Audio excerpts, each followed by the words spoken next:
The engine is starting up. For launch. GC. Go. Guidance. Go. Fido. Go. Prop. Go. GNC. Go. Max. Go. Eagle. Go. Ecom. Go pending final steps to cabin link check. 2, 1.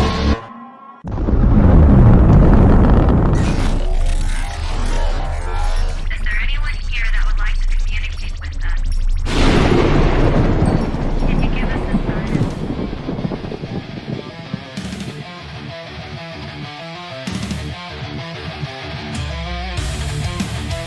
Welcome to the R.I.F.T Nation Network, the RNN, putting a slide in your glide and a dip in your hip. Welcome to the mothership, the home of the travelers of the universe. With shows throughout the week, you can find us at Instagram, Twitch, Facebook, YouTube, Spotify, and more. Everything you could want, everything you can need right here, right now. From the paranormal to the supernatural. From comedy to the spiritual. And now, your featured show. Shall we begin?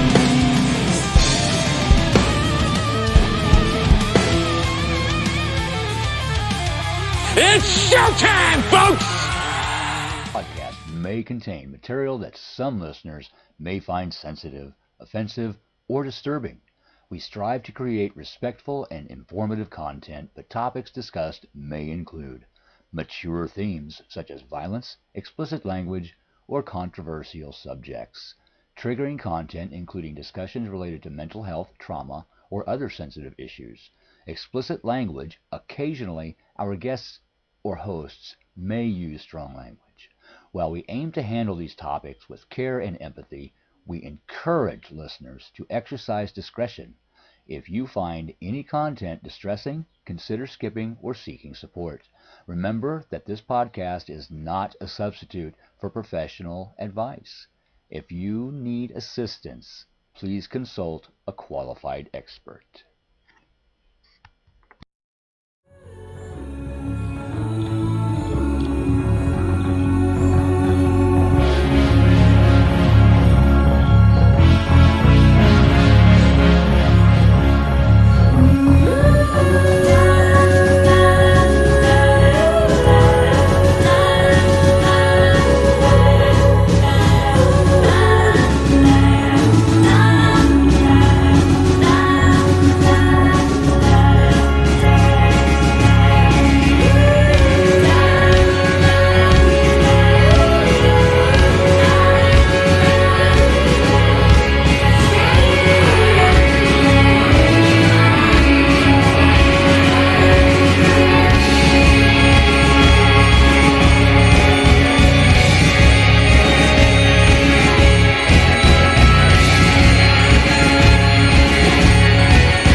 Good evening, travelers and those alike. Welcome to the Orion Effect. I am Ed, the Hitman Odell, your quintessential cosmic traveler himself.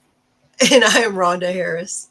Welcome to our Halloween spectacular. Yes. Whoa, I can't believe spooky season is never over for us, but I can't believe we're like 1 week till Halloween. I was sitting here going at the middle of the year, this year's not going fast. No, we're here. Now I'm going, it's going too damn fast. Right. Absolutely. Oh, you know what? I'm just going to hand it on over to you. I'll let you say hello. All right. Well, I see we've got a lot of people watching tonight. So welcome in and let's say hello to Paranormal NL Podcast, our friend Jen and Renee Odell Hurt and Keith Ottersberg and Lois Clark and Ryan Jones. And if you are out there watching, please jump in and say to the chat and say hello from whatever platform you're on. There's a few we don't see, but If you're out there, say hi so we can say hi back. Yeah, come on, let us know you're Back out on there. to Michael Brooks. Look, hiding behind that computer Hiding or behind phone. there. We know that. We know how that is. All right, let me get back in there, and I'm gonna make sure everybody knows what's going on. Let's give that in el frashato for you, everybody there. Yes, yes, yes. Hello, everybody. Hey, guys and gang, travelers and those like. Thank you for tonight. Thank you for being here. Happy pre-Halloween. All Hallows Eve, my favorite time of the year. Yeah, all of ours. All of ours. Yes. My newfound favorite holiday. You found my butt. Yeah, yeah. And Miss Jen, hello. Look, props. Gotta give some props out now. Where's Jen from? Canada, right? Well, yeah, of course. I mean, I called out Paranormal NL podcast and PLN Okay. team when I said hello. Just make sure she's getting some You props. weren't paying attention to me. You were just letting me go. I I was could say sure. anything crazy. I'm going to start saying stuff crazy in the middle of it just to see what you do. Well, I do that to you all the time. It should be paybacks, right? Right.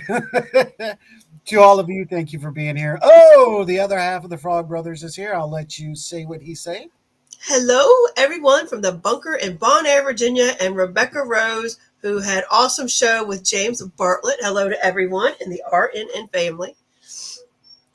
Good evening, It is brother. not a Sunday without the brother. That's right. That's right. And we are waiting to hear from connections with Rebecca Rose. Nice. So we are hoping to get her here, talk with us a little bit with Susan Long. These are experiencers, and something that's going on right now.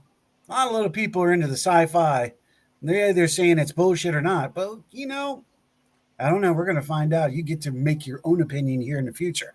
But tonight, man, I'm telling you what, we're going to have a great conversation with our guest in just a minute. But what's been going on with you? Let's catch up. Nothing.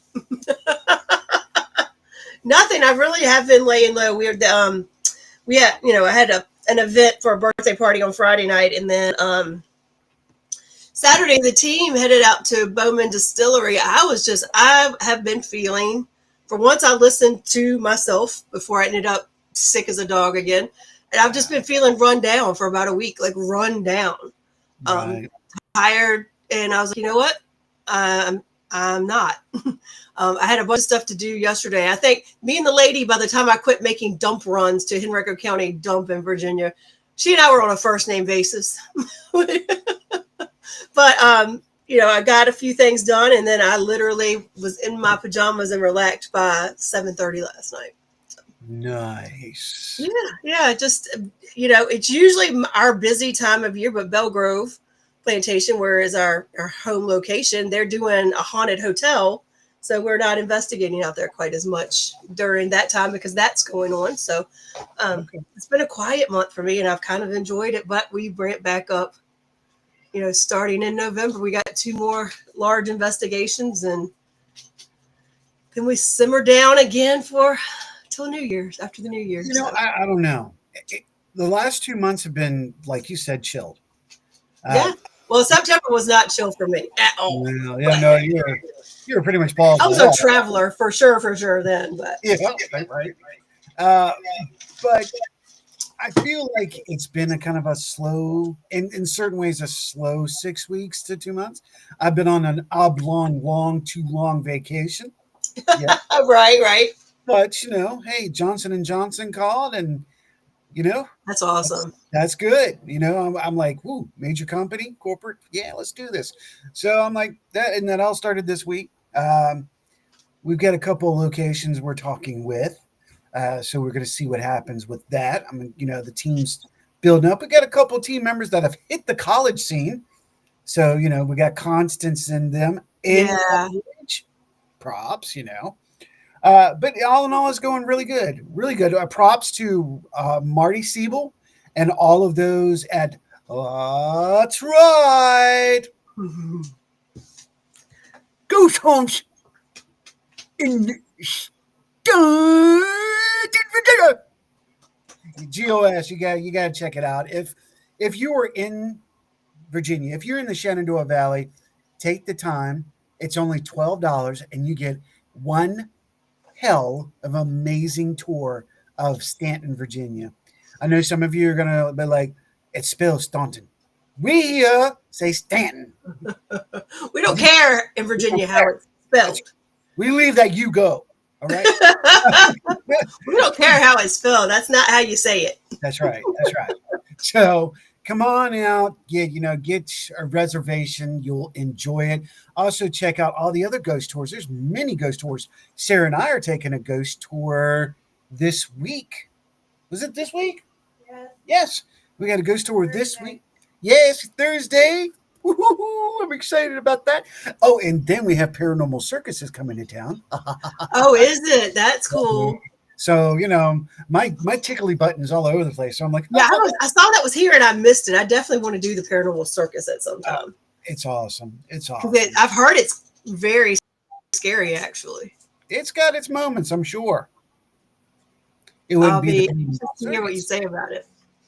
Well, as long as there's no blood shooting out everywhere, like, vampires and all that. But okay, we're all good. Louis. 13. Yeah, right. It's that 13.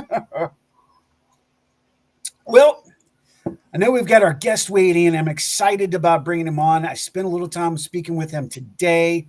Cool. I'm excited because we got a lot of subjects to hit. We've got some EVPs for you guys. Yay. I love EVPs.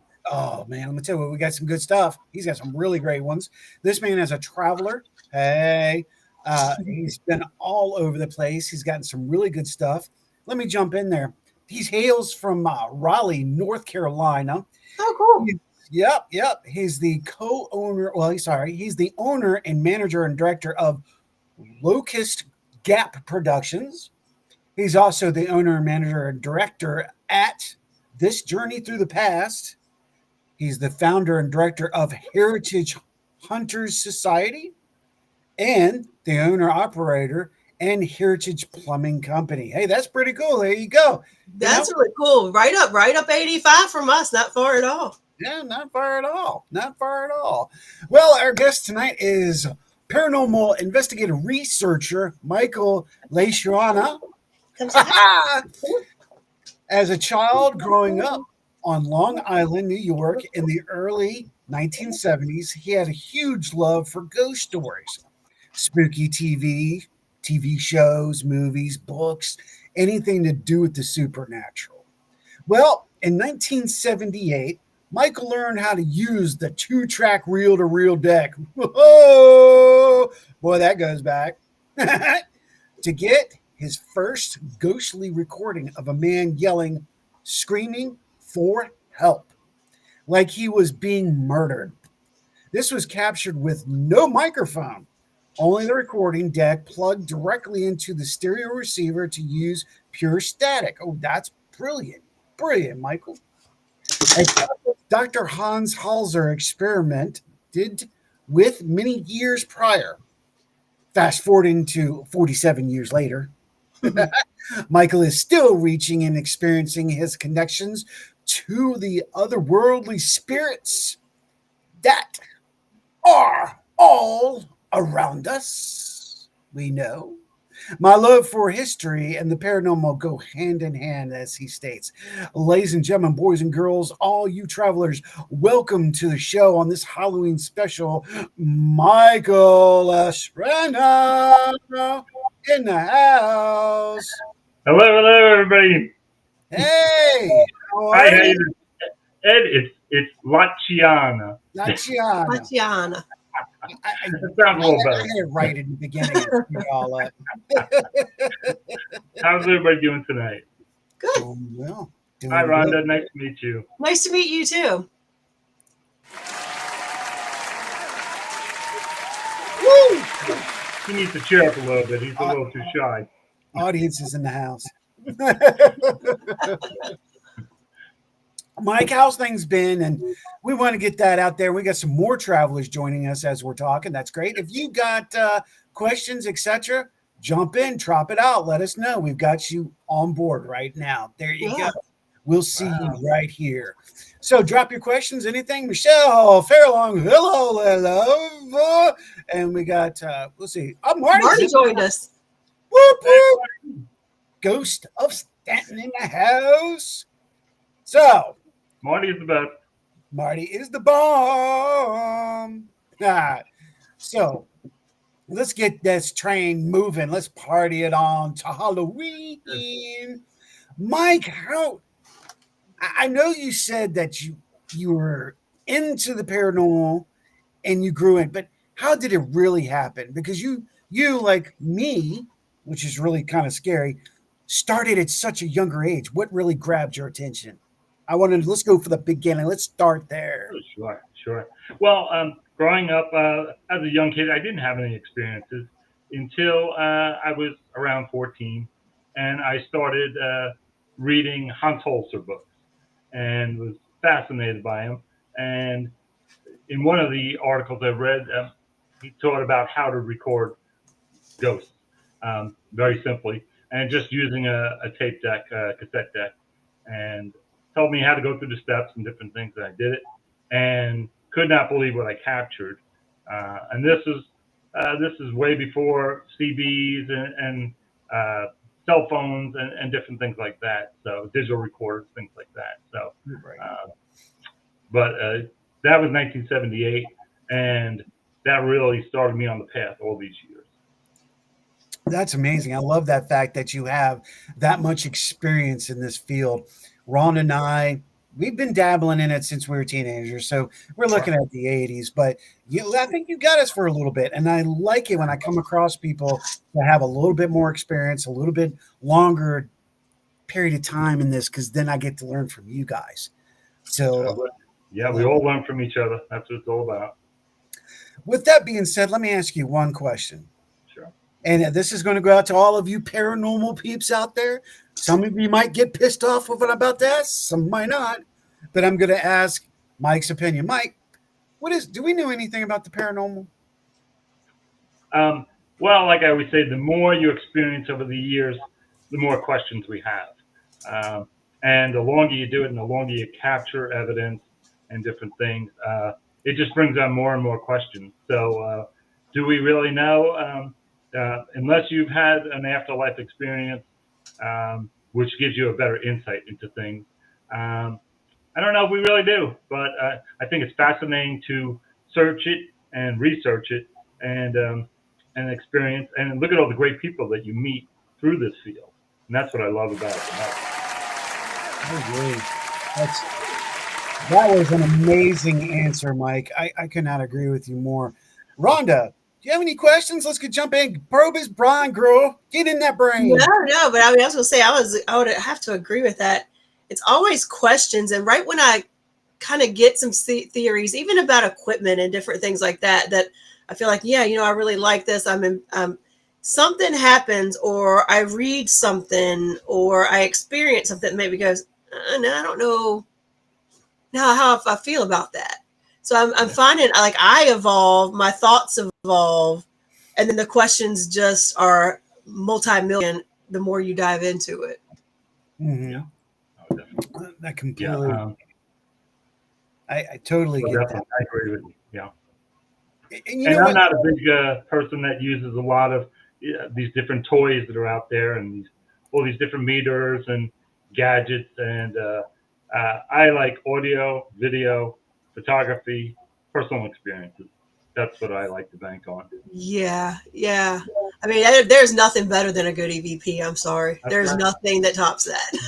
Yeah, video or photography. Your own experiences, but then get a photo or audio. Yeah.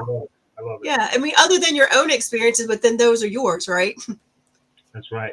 Well, it's nice when you have the evidence plus the experience at the same time, because it really solidifies it more. Absolutely. I'm trying to draw back. I got a lot of energy. Yeah, so we actually have a question from the teams while Howie is finding his zen over there. Our travelers are saying, what's your favorite EVP capture? Oh, I have thousands, so it's really hard to say. I love history. So this is why I started the Heritage Hunter Society years ago, because I love history and seeing how I could connect with the paranormal, that would go hand in hand. And so when I go to a historical location and I get some interesting EVPs, those are some of my favorites because I'm trying to connect these locations to possibly somebody that was there that's maybe, I've gone to Mount Vernon, I've been to Monticello and other places. And so anything that can connect me closer to these actual people is fascinating as far as I'm concerned. Well, with that being said, if y'all guys want to hear some stuff, we got some shit loaded tonight for you. I'm telling you, Mike gave us and sent us some great EVPs to listen to. You can make your own judgment, but these are amazing EVPs. And talking about history, we got 2 of them loaded right now. Mike, let's go over to Monticello. How was that investigation in Monticello? How did you like it? Wow. And I'm just impressed. Monticello. Wow. Yeah. Wow. I've been there twice. I went one time just to do a day tour and walk around. And when I do take a tour, I'm the person that's at the very back of the line. I will be the lagger, and I stay behind so that as you're going through different rooms, I'll be that last person in that room. And I always do carry a recorder with me. And I always do ask, I said, is it okay if we can record? I don't say what I'm doing, but and they always say, yeah, we don't have a problem with recording, but you can't take photos. So at Jefferson's house, the first time I went, I really did get an amazing capture in his bedroom, right where he had passed away in his bed. And then I went back a second time with my wife, and we were sitting out in the garden, out in this, I call it a brick gazebo. I don't know if that's what it's called. It's a very square-looking brick building that sits in the middle of the garden. And we were in there asking questions, and we captured this EVP. Which one we want to load up first there, Mike? It should say Monticello. Yep, you got 2 of them. We got Jane and Slave. Oh, Jane. Okay, let's play this from. This is from Monticello. Now, what year was this, Mike? This is about 2 years ago. All right, let's give it a listen. We'll replay it a couple of times for y'all can hear it, and that way he can give you a little bit more background. So this is Monticello, and this name is Jane. My name is Michael. And I'm Ann. What's your name? My name is Michael. And I'm Ann. What's your name? What's your name? What's your name? What's your name? What's your name? What's your name? What's your name? What a capture. Can you hear it good on that end? On this end, Yeah. Surprisingly enough, it is clear, Yeah. simply clear. And I love it when we get clear EVPs. When Rhonda can hear it just from where she's at, we got a good EVP. That girl's got some ears. So how did you feel when you captured this one? I mean, that's got to be like a jolt in the system going, I knew it. And did you connect to anyone there? Well, it's fascinating. It's always fascinating when you get a response, especially when you know you're the only 2 people out there. We made sure that there was nobody else out there at the time. And so the first thing when I hear something like that, I want to be able to go through all the slave names and everybody that I could possibly research to just see if there was a Jane, which I'm sure there was out of all those different staff and slave members. So it's fascinating to me. Yeah. I think it's when you can attach that EVP to a situation, place, or person, that's when I really get kind of silly stupid, because that's when I act like a little girl. I'm like, oh my God, because I love EVPs too. And when we get that clear one, that's like the coup de grace. You're like, that's the one. That's what I needed. It's kind of like having your first body experience or your first shadow person experience, your first orb experience, and then you just learn from it. You really do. Mike, do you remember what kind of weather it was like that day? Do you remember any of the environment or anything of it? It actually was a sunny day. It wasn't cloudy. It was nice out. It was in the fall. It's early fall, and like I said, it was during the week that we went. so there weren't that many people there, which that made it better to visit there. But yeah, definitely. Yeah, I'd love to be able that I was able to capture something there and prove that there are still people there, and they're still. I believe that they're in their realm, and they're still doing what they did in their lives versus ours. There you go. Well, we have a request. Can we play it again? So, how do y'all feel? We'll go ahead and Yeah, hook I'm this good up. with that. Let's do it. My name is Michael. And I'm Ann. What's your name? We'll play that again. My name is Michael. And I'm Ann. What's your name? What's your name? What's your name? What's your name? It's pretty good. What is that right after you say my name is Michael? That's my wife. Okay. I'm saying my name. She's saying her name, Ann. Okay. The weird thing was we had two recorders going, and the second recorder didn't capture anything, and it didn't even capture that bird. So the bird squawking, we're like, is that a ghostly bird? Because it didn't show up on the first recorder. And so we were like, and maybe that bird was in the spirits realm. Maybe. You know what? We don't know the residual comparatively to the physical. We don't even know past a certain percentage on audio and visual. So anything's possible. Anything is possible now. We found that fascinating with the bird because the bird chirped just as she was saying her name. So it was interesting. Yeah. That is so cool. And maybe it's just that you had a good recorder and it picked it out from outside. But I seriously, if you said you didn't hear it at that tune, you probably would have heard it. So identical recorders, and they're very high quality $300-$400 Olympus recorders. So they're very dual microphone. Yeah. That's a good question. Before Rhonda asks this question we've got up, let me ask you, do you really find that the higher quality equipment will give you better results, or have you ever experienced that reverse? Oh yeah, I started like everybody else with these small $30-$40 Sonys and Olympus recorder years ago, and they were getting good things. And my background is as a musician as well for years, and working in recording studios, doing studio work.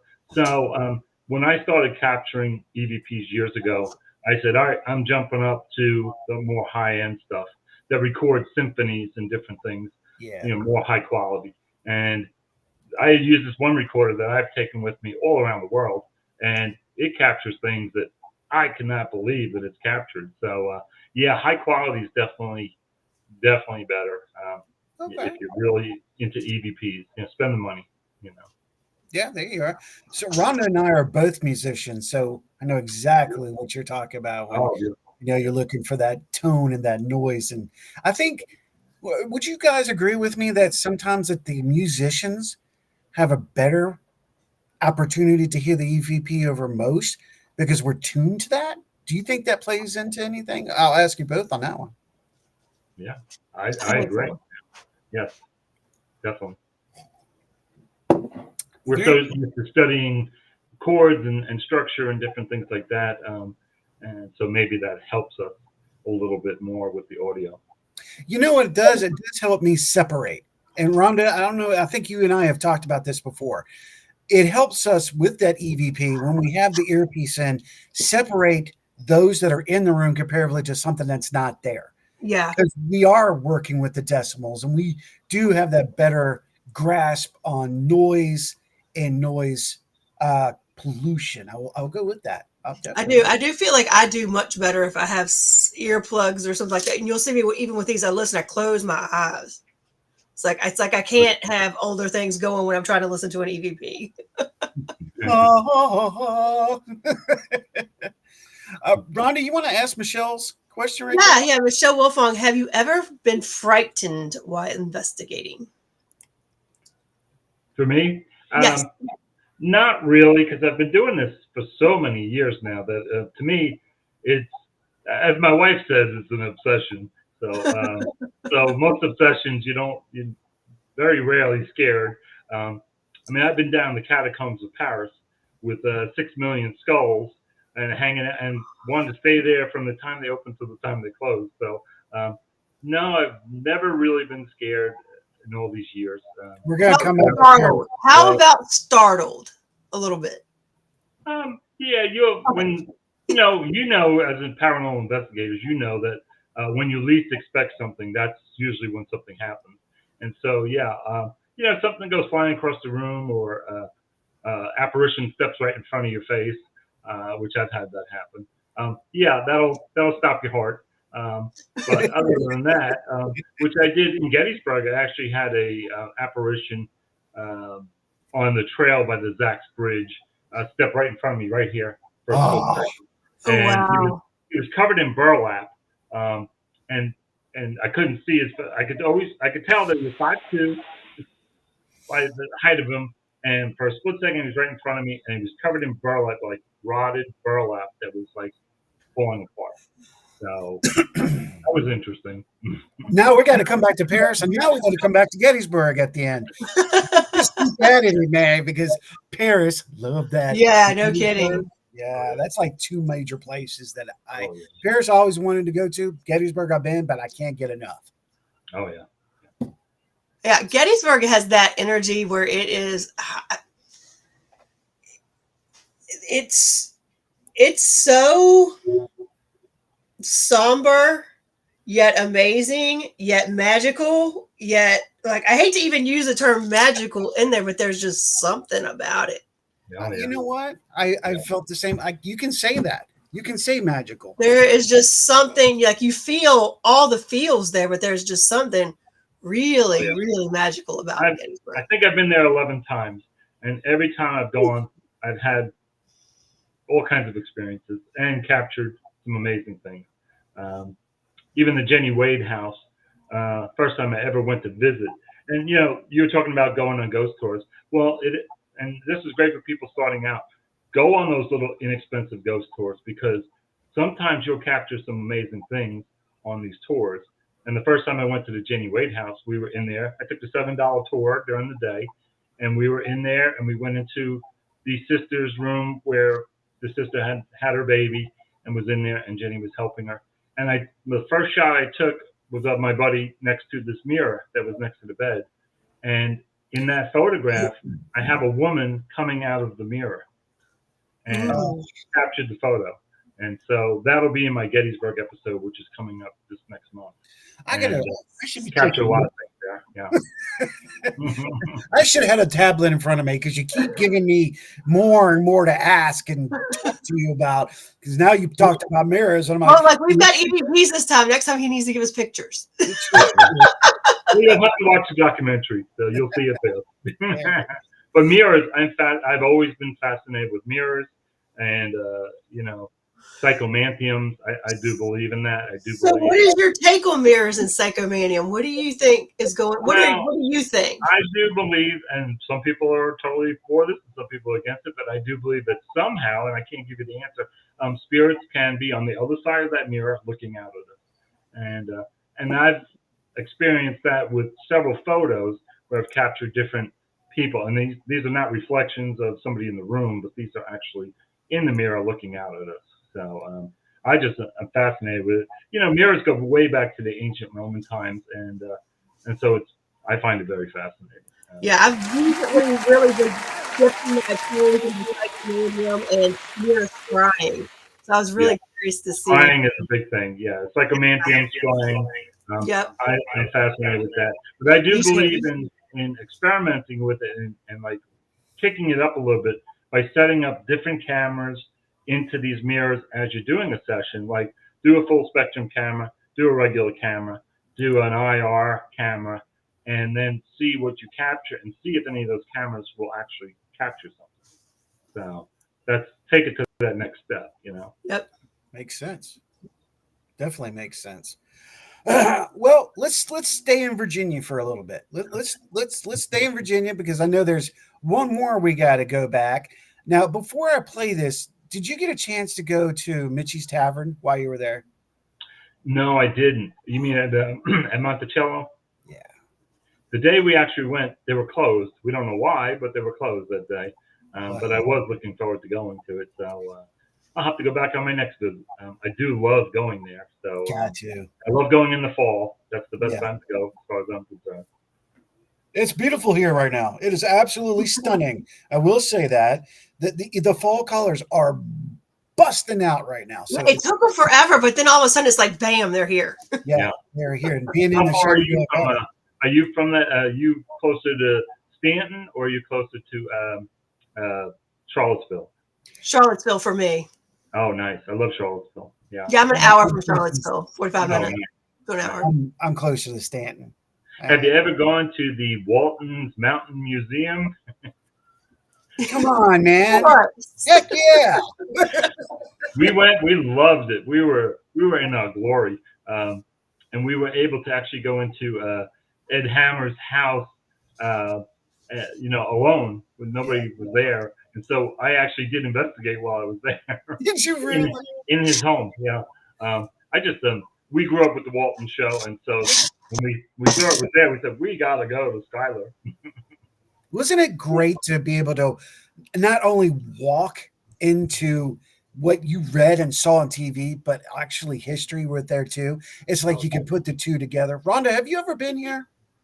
Yes. Yes. Oh, And you knew my mother. There's no way I did not get there. The museum across the street, the old school, was fascinating, and it's just filled with things. So we loved it. We really had a great time. So, man, that's what I'm talking about. This was years ago. All of it. I'm actually sitting there going, I've done some research in the last few years on my genealogy, and so now I'm like, all these places that I went to as a child with my parents in school, I need to go back. Oh yeah, I need to go back because I did find out that my grandfather, fifth removed, was the vineyard for Thomas Jefferson at Monticello. Wow. So I really need to go run some recordings, like you said, put it in my pocket. I was just messaging my friend, said, when are we going? Yeah. That's how you run a recording. Yeah, I love it. I think Monticello is amazing. And the man took 40 years to build his house. I mean, talk about procrastinating. I mean, he constantly kept changing it and this and that. He's very fascinating person. That's kind of like Swannonia. Actually, if you think about it, that long period of time and that specificness. If nobody knows what I'm talking about, some of you may. Swannonia is on top of R.I.F.T Mountain, and it is a Spanish-style villa, and it's magnificent. Right. Yes, I remember Marty mentioning that. Yeah, Lois, let's do it. There you go, Rhonda. Well, let me ask this. Jen asked, Mike, do you ever do the Estes method? You ever try that out? And then we'll go to that EVP. Yes, any good investigator needs to try these things. Years ago, we did it. It wasn't called the Estes back then. I forget the name of it back then, but it was really designed to test psychic ability. And that's really what it came out to be first. We did it years ago. And like I said, even all the gadgets that have come out over the years and ITC devices, I experimented with all of them because I really wanted to see if they were working and they really would add something or they were just bogus, sideshow things. Yeah. And so, we did it. And it was interesting, but I'm not one that likes noise. And so, I don't like the ghost box.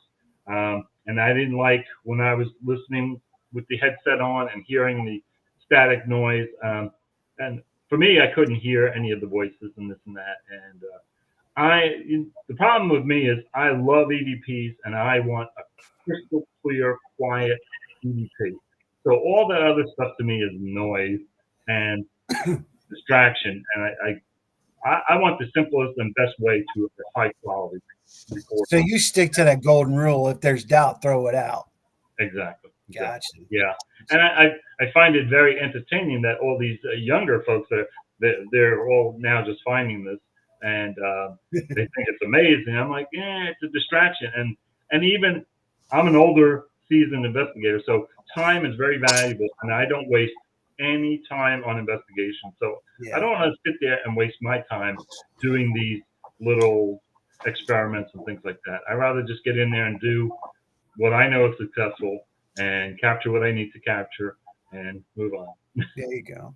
I agree, and I'm not going to get into anything like that. That's something for Ron and I to talk on one of our open shows. But there's other different methods, and you guys stay tuned.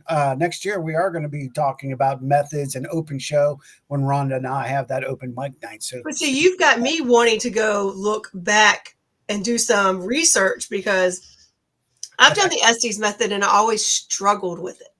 Yeah. Like I just struggled with it. And then a few months ago, I was in Gettysburg. We were at a location and I did it.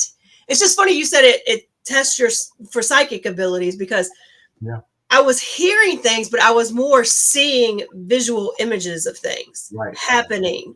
And I thought that was just something switching in me when I was doing it. But now it makes me wonder if I just hit the right state of meditation almost that the noise made me go there instead. So now I want to research what they were doing as far as psychic studies with it way back when. Right. Oh yeah. But I have people I work with that were doing it. Other ladies that were very sensitive were seeing different color explosions with their eyes closed because we were using they were using ping pong balls. They were cutting them in half and putting them over your eyes and then taping it, so you physically could not open your eyes. And they were seeing different colors at different times. So that's cool. It's kind of like the Delco goggles that people right. talk about. Yeah. Yeah. But I found it interesting. But for me, I didn't enjoy it. It was very distorted and very distracting from what I normally. But there's some spirit boxes that make my head hurt. Oh yeah, I can't. Like some, especially like I'm just like, oh, I can't listen to it. Right. Yeah. The original Shack hacks. And there are some other apps and things out there that are interesting, and we have because we'll always run a recorder next to it. And I own a haunted farm up in Tennessee, and I was doing a session with a good friend of mine. Came over, and she said, "Oh, I have this app. You want to?" I said, "Yeah, I'm really not into apps." And she goes, "Well, let's just try it." And so she put it on. It was very quiet. It wasn't making a lot of noise, and it was almost. It was just basically spitting out certain words, and it wasn't like a pre-recorded word. It was definitely coming through the radio, and so my recorder captured it, and we did get a lot of things that she didn't know, but like the owner that owned my property, I knew his name, and his name came through. My own father, who had passed away, he came through. So we had several really good experiences with it. So it kind of changed my mind a little bit. So you have to kind of stay open to certain things and try them, see what it does. Well, and I agree with you, but give us just 1 second. There's a little something that we have to do. I need to go over to the spiritual toilet for a second. I need to go ahead and look at that real quick and give it a good old flush. And get rid of troll. There we go. Troll deceased and flushed down the spiritual toilet of doom. I told you, Mike. I got it all. You got all them sound effects. You're going crazy. I love it. I think it's funny.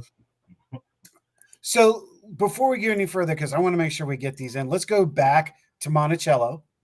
So that's what we're going to do, you guys. We're going to go back to Monticello. And this is a really unique one because I like the fact of what it states. And there's a reason why. And we'll talk about that after this. So this is Monticello, Mike. And I guess this is going to be the slavery, yes?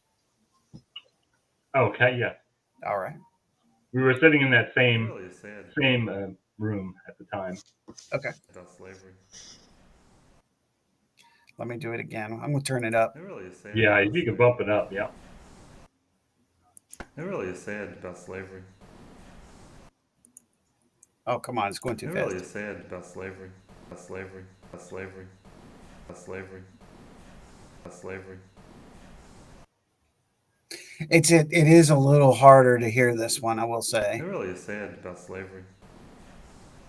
But I can still hear it. What are you hearing? I'm catching it. I'm hearing it's in the very faint background. It really is sad about slavery. It really is sad about slavery. Right there. I'll play a couple. I'll play some more, you guys. Let me so y'all can hear it. turn your computers up, turn your speakers up. This is one you really got to listen for, but it's there clear as day. It really is sad about slavery. It really is sad about slavery. It really is sad about slavery. It really is sad about slavery. It really is sad about slavery. It really is sad about slavery. It really is sad about slavery. It really is sad about slavery. So I just found out something new about the studio that's really cool. Didn't know we had looping. Yeah. Mike and I were talking before the show of the different things about Restream compared to everybody else. I'm like, oh, I've got little toys here and here, and I just found a new one. Rhonda, what do you think? I couldn't hear it at all. All right. Let me. It really is sad about slavery. It really is sad about slavery. It's I right can there. hear something, but I can't make it out at all. Okay. It really is sad about slavery. It really is sad about slavery. It really is sad about slavery. I can send this over to you, Rhonda, so you can hear it later. I can, now that I've gotten that, Mike, I can clearly hear what it's saying. Clearly. It must lose some volume, you know, maybe on your end. Yeah. So we've got some others that said, I did hear the answer of yes. It really is sad about slavery. They heard it, yeah. That's awesome. It's a breathy yes. It is. It's very abrupt, but you can hear it. It's there. You definitely. Yeah. Oh, see, everybody's popping. Good. It's just my ears out of whack for that one. Yep. I blame it on the laptop. Oh, yeah, you'll hear it. Yeah. You'll get some more in there. So, Monticello, we can still connect Monticello to a place we wanted to go for just a little bit. I want to go back to Paris. Let's go to Paris for a second. Okay. How did you like Paris when it came to the paranormal? I really enjoyed it, but one thing about Paris, if you don't speak the language, you are lost. And I was there for a week, and you know, you can't get anybody, and the French are not that willing to want to speak to you anyway. So you know, they won't talk to you. So, but I did love going to all the different historical places, the Eiffel Tower, and of course, you know, I had to go to the catacombs, and so I did enjoy that. So what was it like there in the catacombs? What was it like? Oh, it blew my mind. It's probably the most intriguing place I've ever been.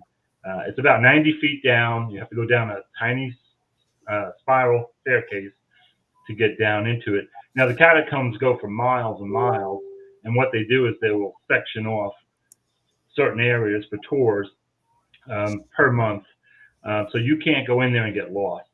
And so that's good, because if you did, you would get lost and you wouldn't be able to get out of there. So it was interesting. But to first get down there and see all these 6 to 7 million bones and skulls and different things, it was fascinating. And, you know, it was designed as a tourist attraction, even in the 1800s, when they were reinterring these bones to this area, because they really had no other place to put them. And they actually designed it like artwork, and they laid everything out in different designs. So it was really fascinating. I love that. The reason I bring this up, and Rhonda, I don't want to stick on it, I know, but I'm having a hard time. Adrian! Sorry, I had to go there. She'll laugh at me or throw something at me in a minute. Is the tones. We were talking about this earlier. We're talking about bones with density. How was it asking EVPs in an environment like that? Was it more mono, or did you have a vibration down there? How was it doing EVPs down there? Well, the hard thing is they will let like 25 to 30 people down at a time. So you have people, you know, you really cannot be down there by yourself. There's people walking around and talking very quietly, but it makes it very hard for recording, because 25 people, that's like a million people. You you can't have that many people around, and so it makes it very hard to record something. I did run some video while I was down there, and I actually did get something at a distance. I was using a full spectrum video camera, and I did get something zooming over all these bones in the back distance, which was interesting. So, and it wasn't a bug or anything. There were no bugs down there, but it didn't look like a bug. It looked like an energy zooming across. So I captured that. I took a lot of photos and things like that, but you're not allowed to touch anything. And I don't know how they do it, but if you went over and touched one bone with your finger, they would grab you in 1 second and they would throw you out. I don't know how. They must have cameras everywhere because they tell you before you go down, do not touch anything.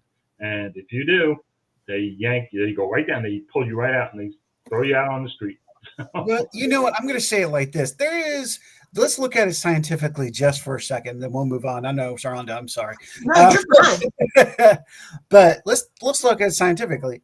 If you go and physically touch one of these bones, you could be picking up some kind of fungi, some kind of worm, some kind of ingestive, because these bones are that old.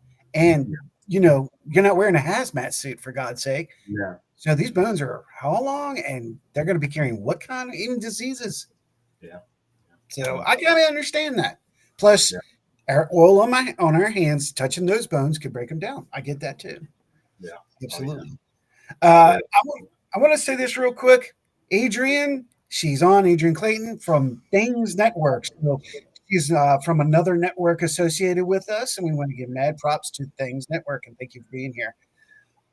So we got some time now. Ron, I don't know how much time you have tonight out today, but I did talk to Michael, and Mike's good. Okay, I'm good. Okay. As long as we have a bio break in the middle there. We're going to take a break at the top of the hour in about Is there a 10 cue for a minutes. bathroom break? Yes. Bathroom break. So let's jump into one more thing here. What is because Marty is here, you know what we got to talk about. We got to go to Appomattox, Virginia. Can you tell us a little bit about Appomattox, Virginia, before jumping into these amazing UEVs that you have? Oh yeah. Well, I had always heard about it, and so I decided one day to take a ride up there. It's about 3.5 hours from here, from Raleigh, and so I went up during the week. I work for myself, so I can make my schedule accordingly. And I actually went up for the day, and there weren't that many folks there, and which was great. And I went to the McLean house, and was upstairs. There was nobody in the building. There was one ranger downstairs just talking quietly to one other person, and I was upstairs by myself when I did some recording, and I captured something very interesting. Yeah, you really did. You really did. Now we're going to play this again. I will put this on a loop for about a couple seconds, and then we can come back and talk about it. Now, Mike, which one would you like me to play first? I've got Second Floor Bed, and I've got McLean. I'm not sure which one is which. They're both very interesting, and they're both captured one right after the other in the same second floor room. Okay. So whichever you play is fine. Let's go with McLean Second Floor Bed.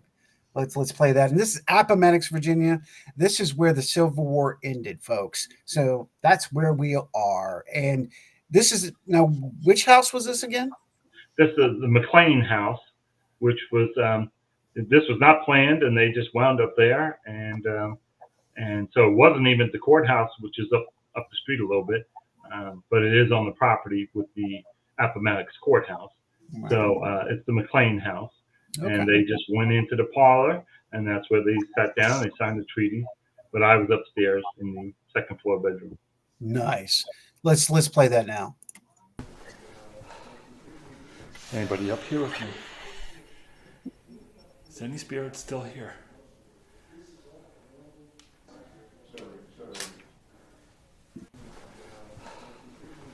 Anybody up here with me? Is any spirit still here?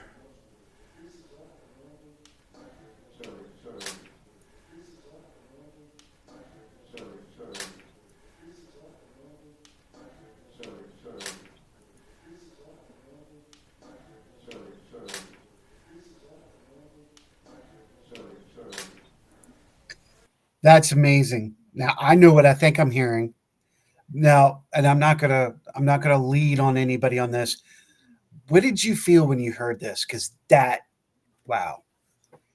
I mean, that's straight. I'm prior military. I know what the heck I just heard. Yeah. So, Well, the clicking is my camera. I asked the Mhm. question and I was taking a picture, so you can hear that. But right afterwards, um, I hear the voice saying, "Sorry, sorry," like I was like he was interrupting me being in there, and so I heard, "Sorry, sorry." Um, that's what I hear on my end. Okay. That's what I heard. That's Yeah, what you heard. This and it's is very crazy. clear. I, this just shows how people hear different things. Um, I'm not hearing that. I'm hearing someone say, "Sir, yes, sir." Oh, Oh, I'm hearing a three-syllable factor, "Sir, yes, sir." So I love that, and yeah, that's a great point. I mean, that's something else, you guys. When we do EVPs, one person could hear something, and the other person can hear this.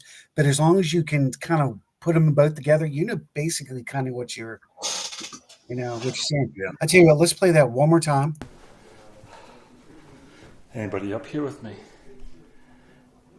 Is any spirit still here?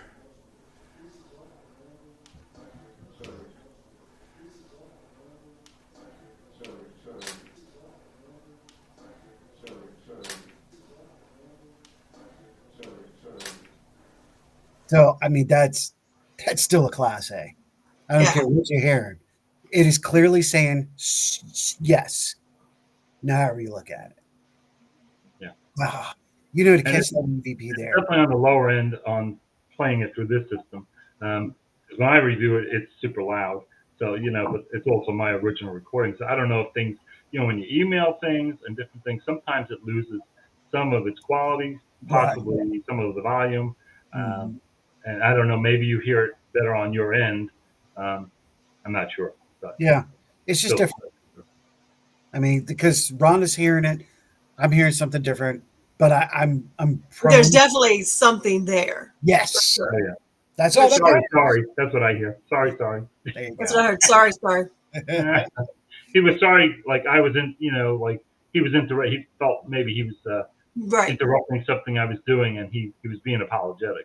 So, Right. that's the feeling I got when I heard it. So I thought it was, hell, don't be sorry. I'm the intruder. I'm the guest.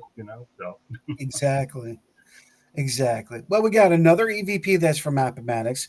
Now, is this the same time or was this a different return? they're within a few minutes of each other, and it's a Okay. different voice altogether. All right. Let's play that now. Anybody here with me?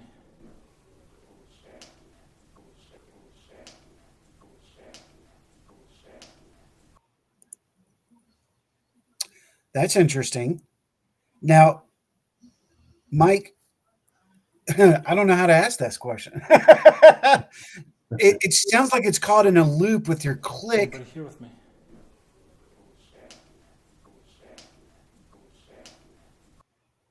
Okay. I actually put it in a loop. Okay. I normally will send you the original, and then I'll send you the loop. And I probably didn't send the original, which was just the response one time. So it's in a loop, but it's very clear. Like I said, if you're listening to it with headphones or even playing it on your computer, turning up the volume, it's very loud. So what is Rhonda here? Rhonda, I heard something distinct, but I could not make out what it was. Well, tell you what, let's go back to that. Let's bring it back. I'll try to make it in a loop. Anybody here with me?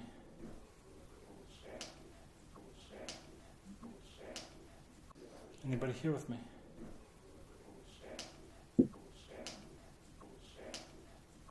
Anybody here with me?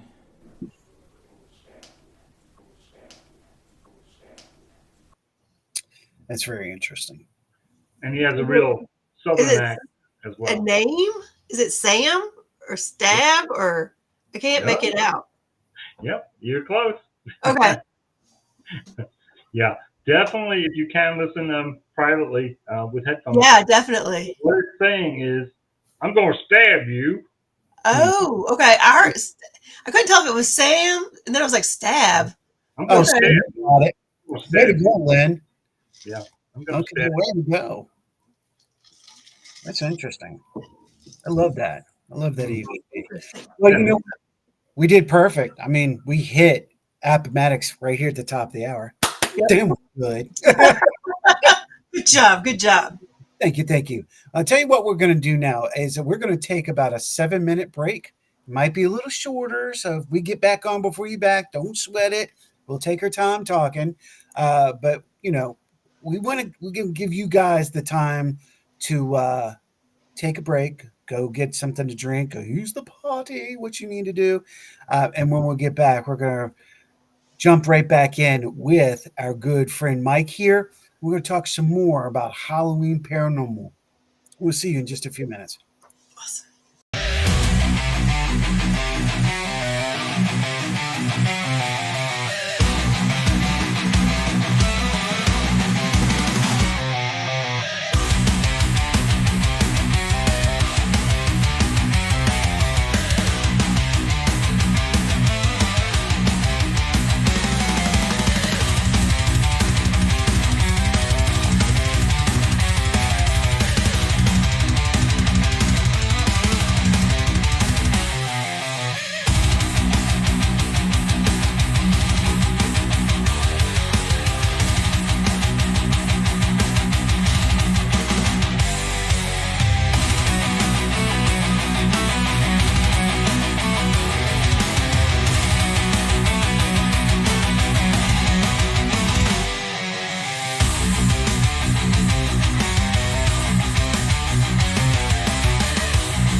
All right, and we are back.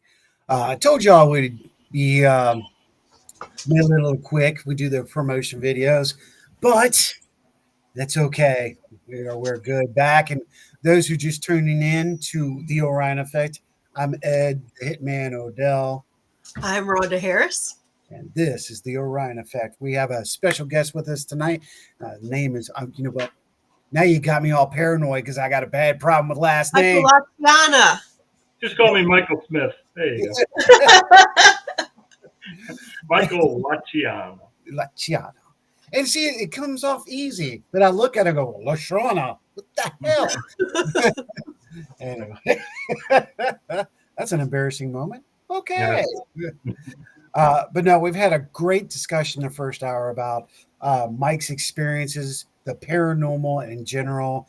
We've asked him a couple of great questions. You guys out there, have asked some amazing questions. Continue doing that. We love seeing you in chat. And we do have some new people, Rhonda, that here with us. We have some new followers. We have some new viewers. Yeah, Lynn? I see where, and if I miss this right, we've got Lynn Migliaccio. That's my friend Lynn. Hey, Lynn. Okay, I hope I got that close to right. Yes, And good. then Heidi Gould, thank you for joining. And Lynn, we thank you for being here. Thanks, Lynn. Welcome to the mothership.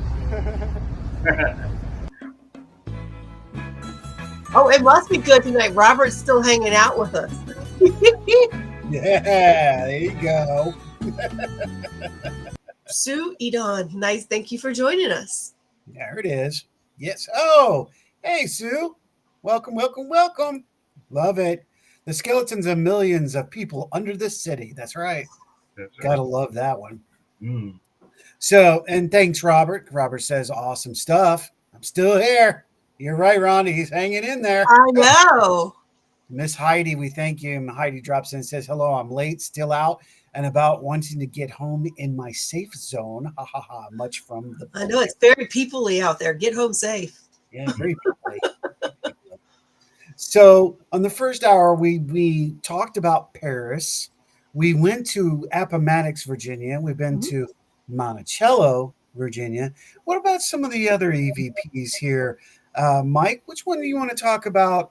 Which trip and which direction we want to go? There's one from my visit to London, and Okay. very interesting. I have a good friend that lives in London, and she was part of the London Paranormal Society for years. And when I first went there years ago, we finally met up, and she said, well, what would you like to do? I said, take me to your most haunted location. And she said, let's go to the Viaduct Tavern. I said, sounds good, let's go. And we went about 10 o'clock in the morning, and we got some pints. We started drinking a pint or two.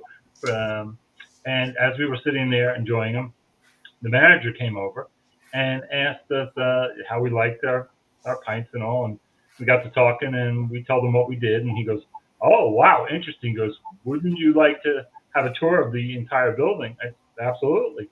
So we finished our pints. I had brought my equipment with me. Whenever I travel, I take it wherever I go. And he proceeded to take us through all the different floors of this Viaduct Gin Palace in St. James, London. And so it was very fascinating. Fascinating because the basement was part of the prison system. So there were jail cells down there. First floor was the Gin Palace. Second floor was the opium den. And the third and fourth floor were the bordellos.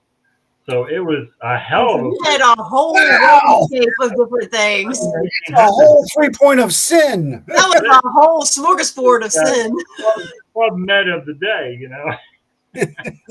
Hey, first we'll get some sex and then we'll hang somebody. Then we'll put him in the jail. And then we'll do some opium so we forget all about it. We can do it again. It was fascinating. And so I did capture some interesting recordings. I think I sent you one or two. Yes, sir. But very interesting place to go. Well, let me ask you this while you were there, and I have to ask this because I know as a investigator, that's one of my places to go check out. Did you make it to Crawley's place? Crawley's? I don't know of that place. Alistair Crawley? Oh, no, it didn't. No, we were there for a short time. It was family trip, but, you know, I have to squeeze in and disappear for a few hours, you know, on my own and have to go do otherwise I'll spend the entire time with the family. I'll never get to do anything. So I just disappeared and got on a train. Didn't even know where I was going. Didn't know where St. James was. I found it and I met her and we went. Wow. So, but I do plan to go back again. I love London. I think it's All a right. fascinating place. And Tower of London is amazing. I even did the Jack the Ripper tour. I walked the streets where Jack the Ripper was, and I saw the different spots where he had murdered old women. So it was very interesting. There you go. Well, let's play that EVP now for you. Y'all take a listen here and let's see what we got.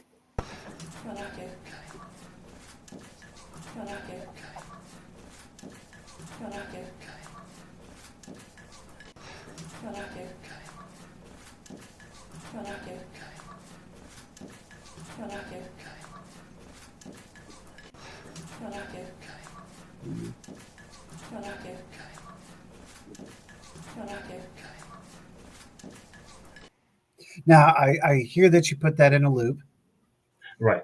And so we were up in the bordello floor, first floor of the bordello, and I was asking the women of the night, did they like being there or did they want to leave there? And this woman with, you can hear a very clear British accent says, I said, did you want to leave? And this woman is saying, well, I do. Well, I do. Well, I do.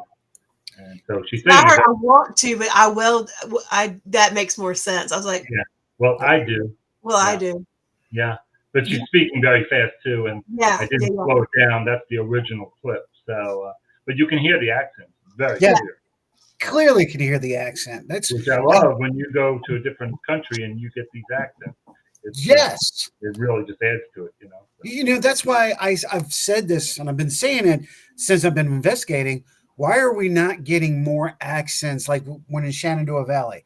We should be getting more Irish and more German accents, like in Fredericksburg, should be more Irish. We're not really getting deep accents, and that's the unusual part, I find. Also, ethnicity.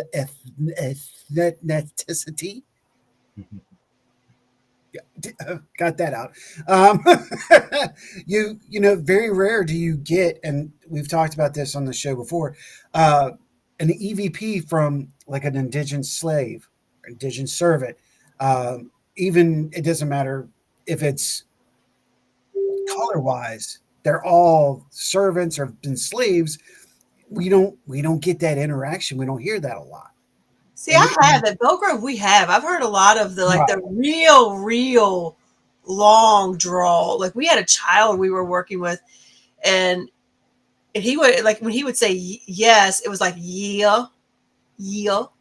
Like you would hear a lot of the real twangy Southern drawl, and what we got from him. I have many of those too. And even here, being in the South, I get a lot of recordings that are very thick Southern, because North Carolina alone has 5 or 6 different dialects depending on what area of the state you're in.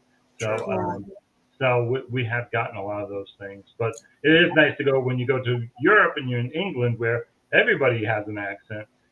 Makes it that much easier, I think, if you do get an EVP, that it does have the British accent. Yeah, a little bit less of a melting pot than what you get here. Yeah. Right. Mike, what was your favorite moment while you were there? Did you have an experience that you can recall and it kind of stuck out with you, or is it just kind of one of those, that normal investigation type? Oh no, London was fascinating. The Tower of London was really amazing to go to, because the Tower of London, for every different kings and queens that would take it over, they would renovate it and they would tear down this and they would tear down that and then they would rebuild. So from the 1300s on, they kept renovating, throughout the centuries. So I thought it was fascinating. But I think my most favorite place was to go to this Viaduct Tavern and capture those things there in just within an hour's time that we were visiting, and to capture, I probably got about 7 or 8 EVPs from there. So it was fascinating. You don't think about that. You just brought up one good point: the Tower of London. You just don't put it together that the kings and queens that have been in this land, in this building, if you will, over and over and over again, the changes and the things that have taken place per generation. Yeah. Ooh. Henry VIII, he was notorious for renovating things, and I was in his room, where he had passed away, and just all the stuff that we grew up listening to and learning history, to be there in those locations was fascinating. I really like London. I didn't get a chance to spend a lot of time in different parts of London, of England, and I do want to go back and travel. I did go to Liverpool for the day, which was amazing because I love the Beatles. So to go to their homes and to see Penny Lane and go to Strawberry Fields was amazing to me. So I loved it. So you got a multitask adventure on that one. I love it. Oh, yeah. I love it. I love it. Well, okay, so we got some more EVPs. We got 45 minutes in this show. What would be the next? And I'm going to call these out so we know where we're at. We got the PNP. We got the Reed's house. And I think that's all we got left. What was the PNP? What does it say after PNP? Okay, we got two of them. I've got the Green Park and I got the Pink Mansion. So I'm going to take it. We must be still in Virginia in Petersburg. Is that what that is? I'm sorry. Which one was that again? It's PNP Pink Mansion. Okay. Yeah, I think I was doing a public speaking, and I put PP next to all these different EVPs because it was in a file. But so the Pink Mansion, these next three are related to children's spirits. So if you do the Pink Mansion, hopefully you'll be able to hear it. It's very interesting. It was a home that we were investigating called the Pink Mansion, and they had claims of they kept seeing a young child in the home on the second floor. And so I was up there asking a question and got that response. All right, let's play it now. Your family sent us here to see how you were doing.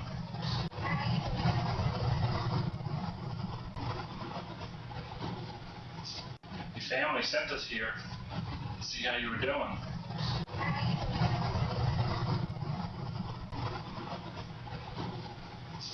Your family sent us here to see how you were doing.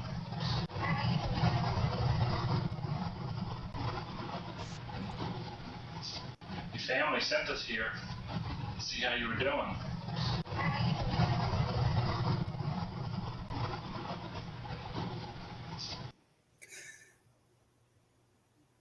All right, what do you hear?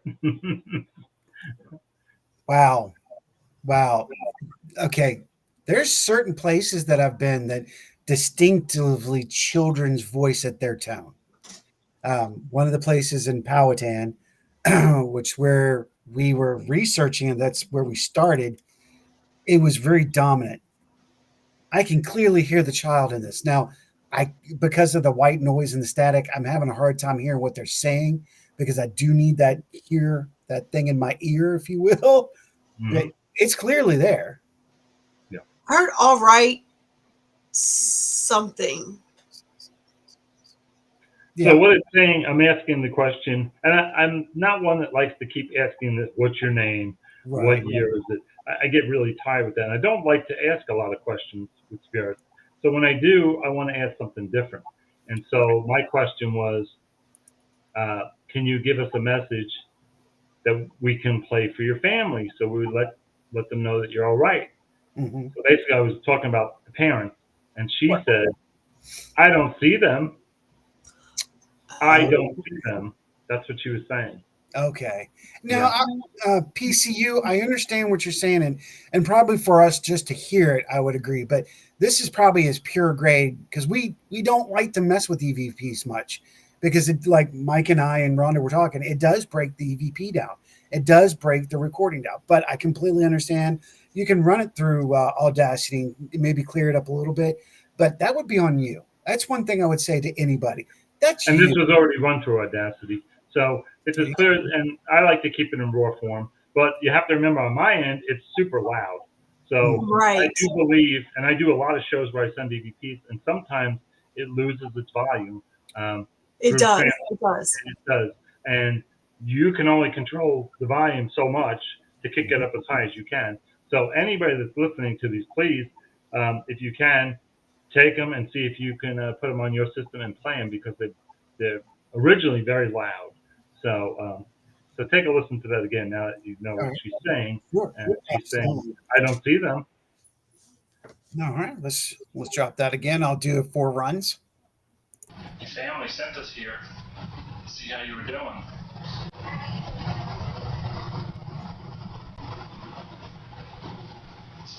Your family sent us here to see how you were doing.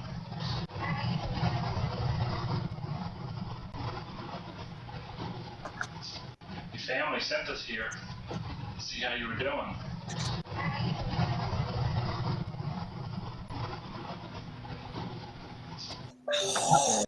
I'm sorry, that's can't pretty see damn them. clear. Yeah, I can't see them. Yeah. I can hear it. I can hear it almost clearly, but there's still, that's still that moment. Again, I need him in my ear, but I can hear it pretty good on my laptop. So I was like, wow, that actually is impressive. I love that EVP. Thank you. And Yeah, that's an because that's older the whole EVP. conversation right there. That's not just a word or an answer. Oh yeah, no, that's a Yeah. full response, and that's about 8 years old.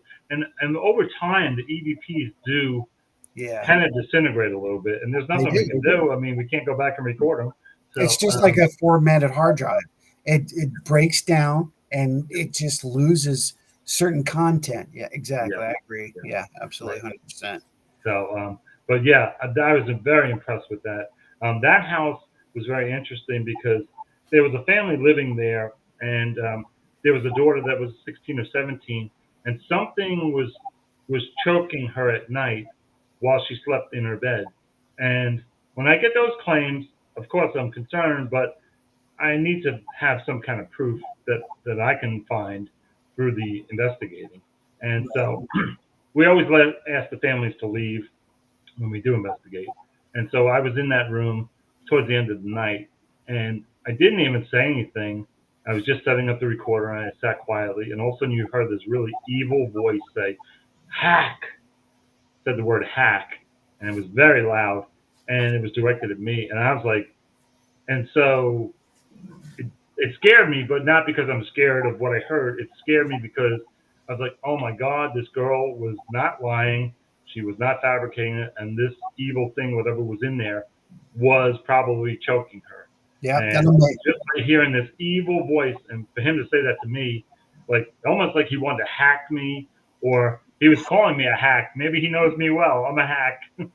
But it really upset me that I captured this, and that now I knew that the girl was really experiencing something. yeah. And sometimes it just makes you.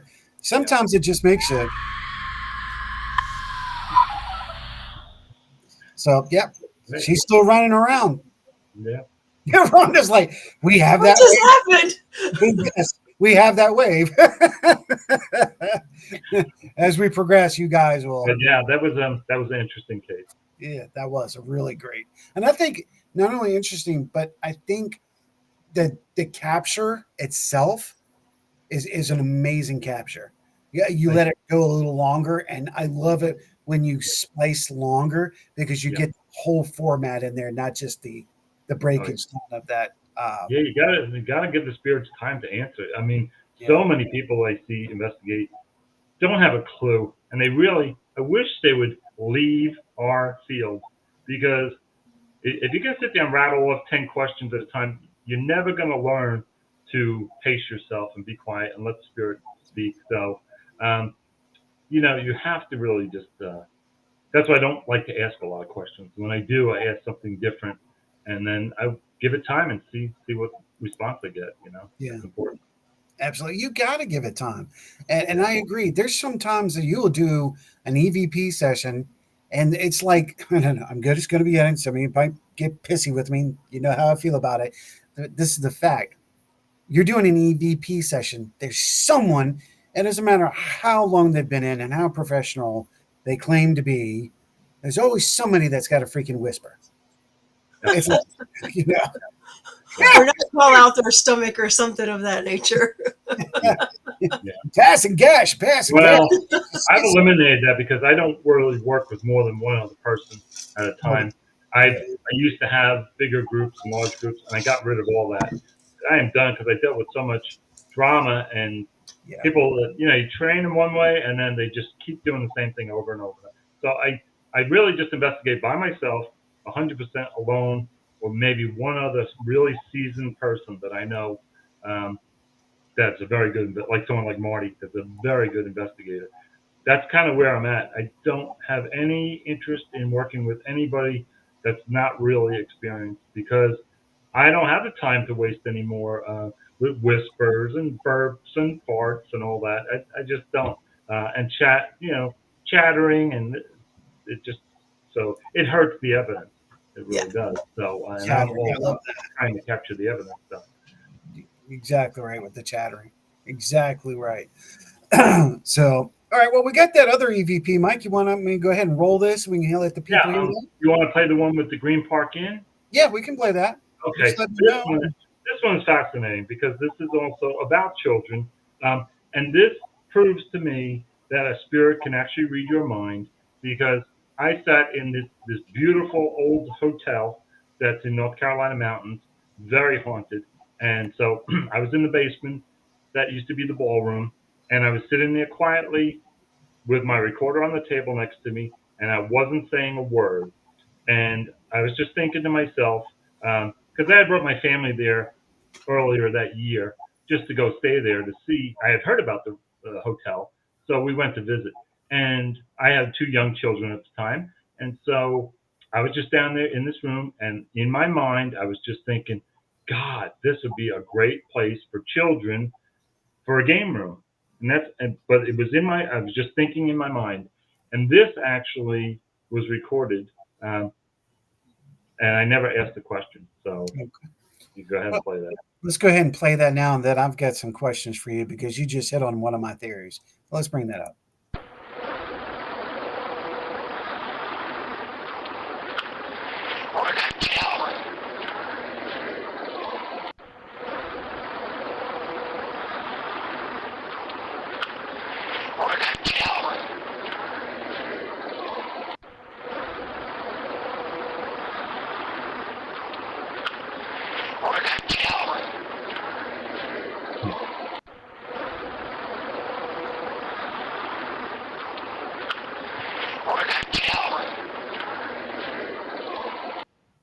So I hear for the children, and I hear something after it too, almost like children laughing or something. Well, this voice, um, there were many spirits in this place.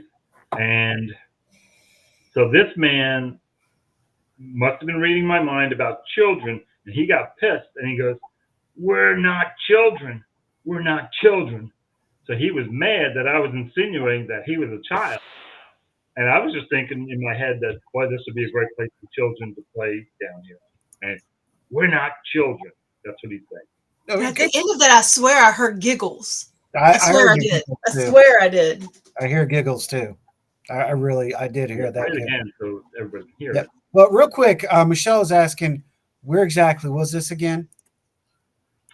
This is at the Green Park Inn in Blowing Rock, North Carolina, Green which Park. is very sad because it was the oldest freestanding 1890s hotel left.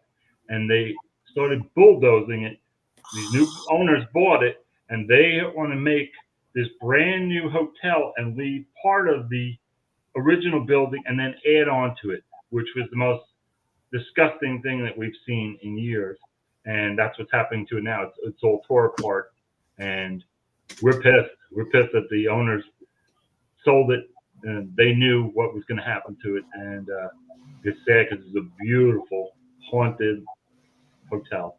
Mike, is this that hotel that the creators that was back early in the 1900s were using it or created it for a resort, and then the money fell through the 70s and 80s? Is this the same place? Yeah. Wow, I know this place. You had everybody from Annie Oakley. You had Yes. Eleanor Roosevelt. So many famous people went and stayed there over the years. It was also a retreat during the Civil War, late after the Civil War, for people to go away and get into the cooler air in the summertime and things like that. But John D. Rockefeller stayed there. I mean, it's amazing how many people stayed there. And when I first went there years ago, I actually went to a paranormal conference there years ago. We had about 200 people for the entire weekend, and we had the most insane experiences all through the weekend. Oh, I And bet. this is when I actually went back after it, and that's when I caught this EVP. But that weekend, I probably caught about 30 or 40 EVPs during the weekend with all these different investigators. And it was probably one of the best events I ever went to because it was at this haunted location, and it wasn't any celebrities. It was just investigators. And So we that's had a blast. It was the That's best. a conference. That's a It conference. was the That's best what a conference I ever is. went to. Yeah. Yeah. And You know what? it's interesting that you bring this up because this is one of those places like Desjardins that I've always been pulled and drawn to. Oh And yeah. then when I heard that, now that's gone, I'm just like, damn. But there's two of those same type of resorts here in Virginia, and actually very close to where Rhonda is right now. One of it was the Lakeside Resort, which is where she is now, right? That's what it was named after. The other one was another one, and it's you brought up Annie Oakley. There was one in Laurel Park that was a resort that Wild Bill Hickok's cousin actually put together. And now that's flattened too. It's just amazing, these resorts. And I understand financially. Look, I'm a plumbing contractor by trade, and I'm in construction for years. And you know what? When these buildings do fall into to the point where it's millions and millions of dollars just to renovate them, it is cheaper to bulldoze them and tear them down and build something new. And Right.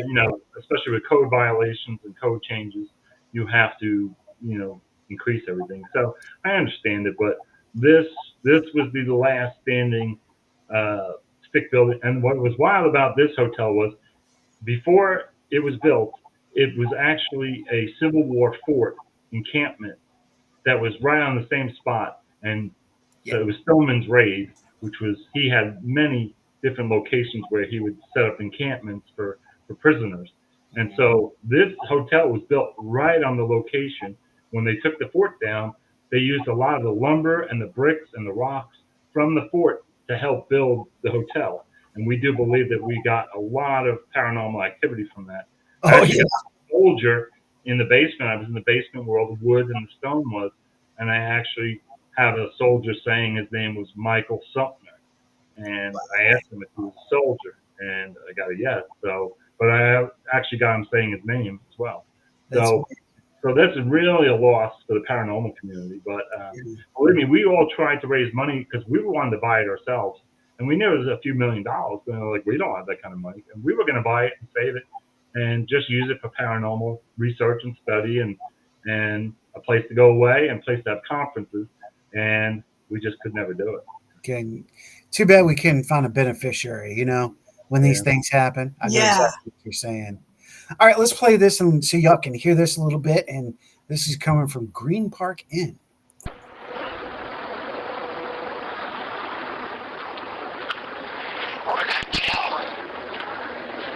That's I had to do that again.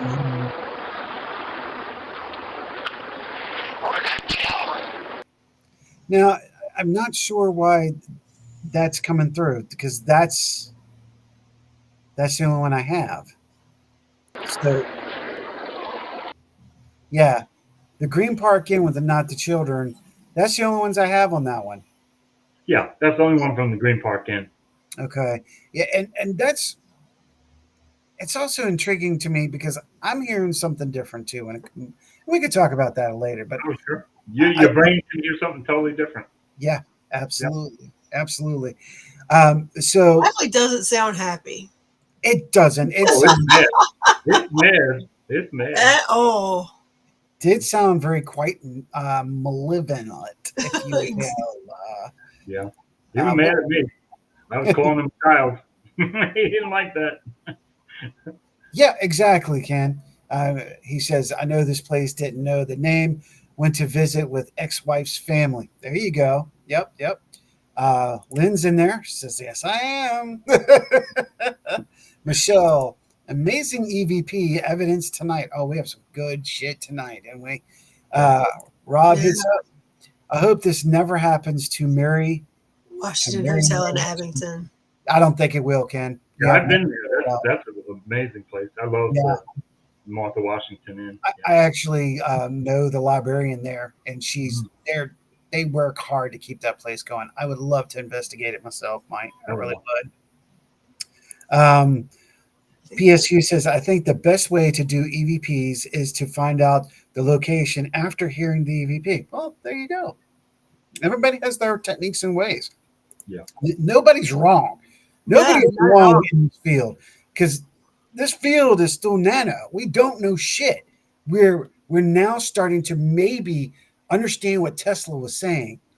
But even before that, SPR with air information. Then you have ASSIP. They came on to connect. Then you have the American SPR. A lot of great information, but still, we don't know. We don't know. We just don't know. We don't know that these things actually work. We know that digital recorders work, but that's all. We No, are I can actually see what they're saying there. I think the best way to do is to find out the location after. Then you're not asking questions. It's almost like they're playing us. Like they're playing the game with us, like, guess where I'm at? yeah, that's a good You know point. what I mean? Rather than us like probing them for where they're at, they're like, we're going to give you some information and you figure it out. Well, as a really seasoned, good investigator, any really good wants to get in there first, wants to be the first one in there to ask those first questions before anybody else has ever been there. And that's But you know what's hard I about love.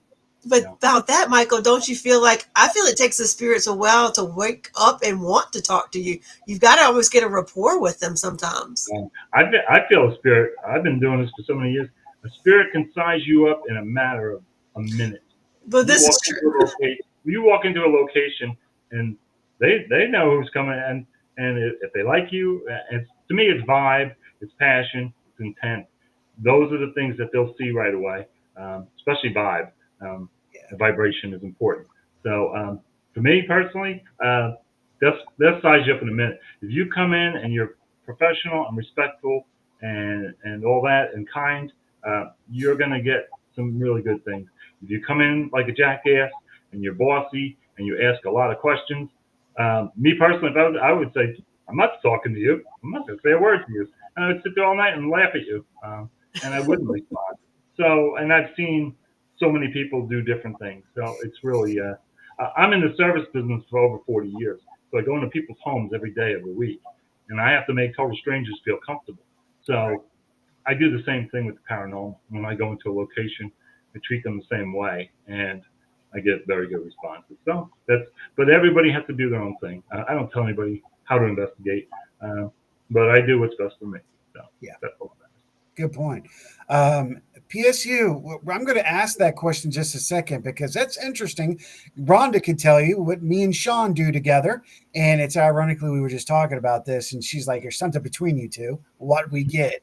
And that's Sean Elliott from Hill City Paranormal. And we'll talk about that in just a second. But you talked about something, Mike, that hit close to me that I've seen several times and I don't get a chance to talk about it. So I wanted to bring this up. There are many times that we've gone on investigation and my investigators are either asking a question and then you go back and listen and the entity has answered the question before the question was asked, or they will make a smart ass comment before the question. Yes. Now this happened. I can tell you right where this happened. The Exchange Hotel. I'm not going to hold that back. It was on the second level.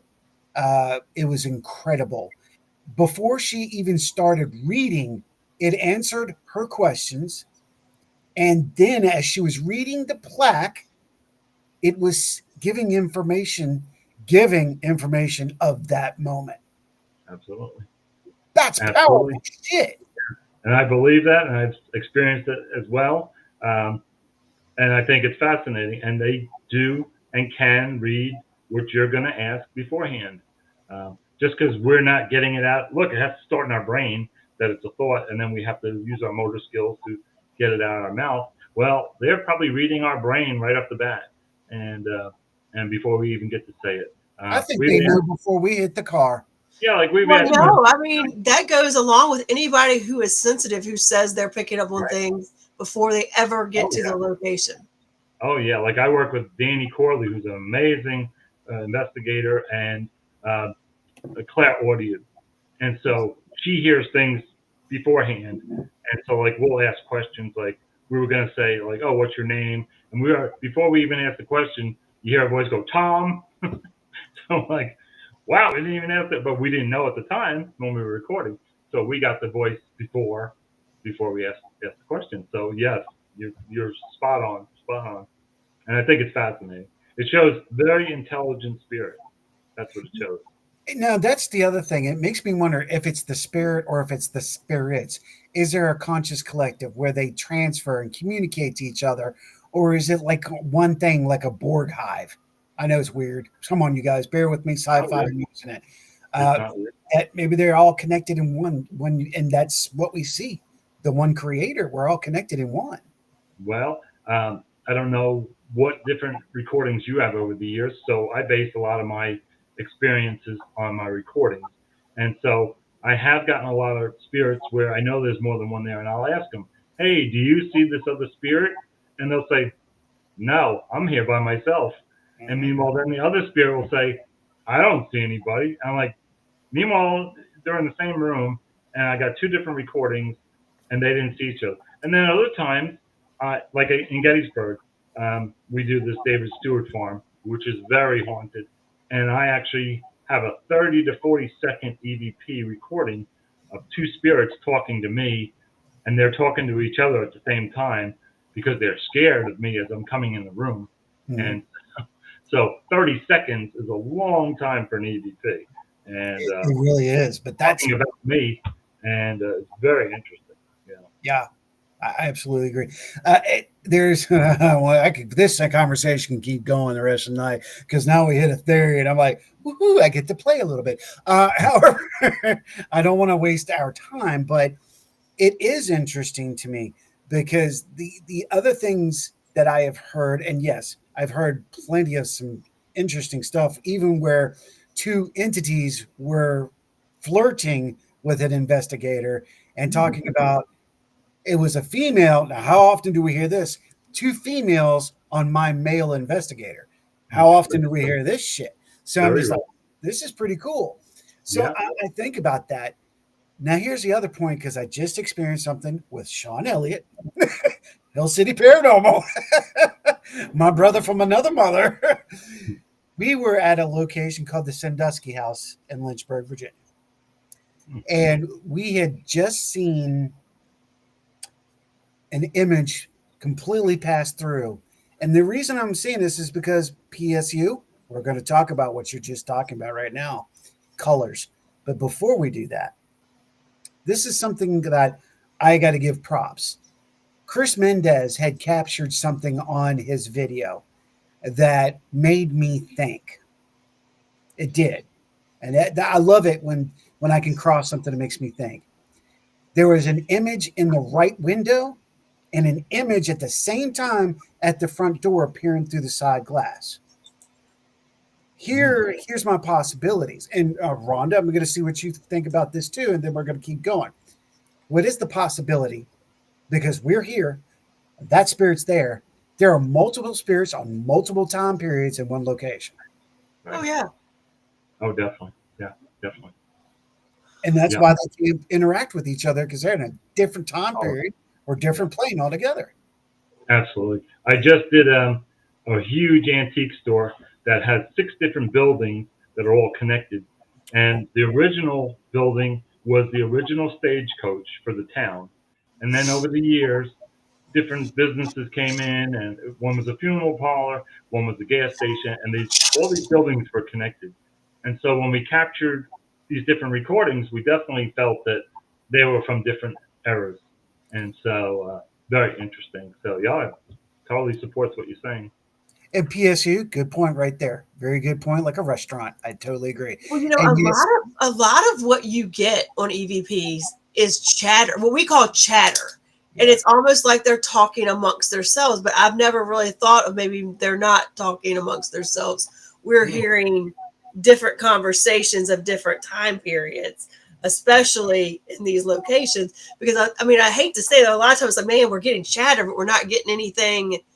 Like, you can hear there's conversations and changes in tone and different voices, but you can never quite get what they're saying. Yeah. So now that.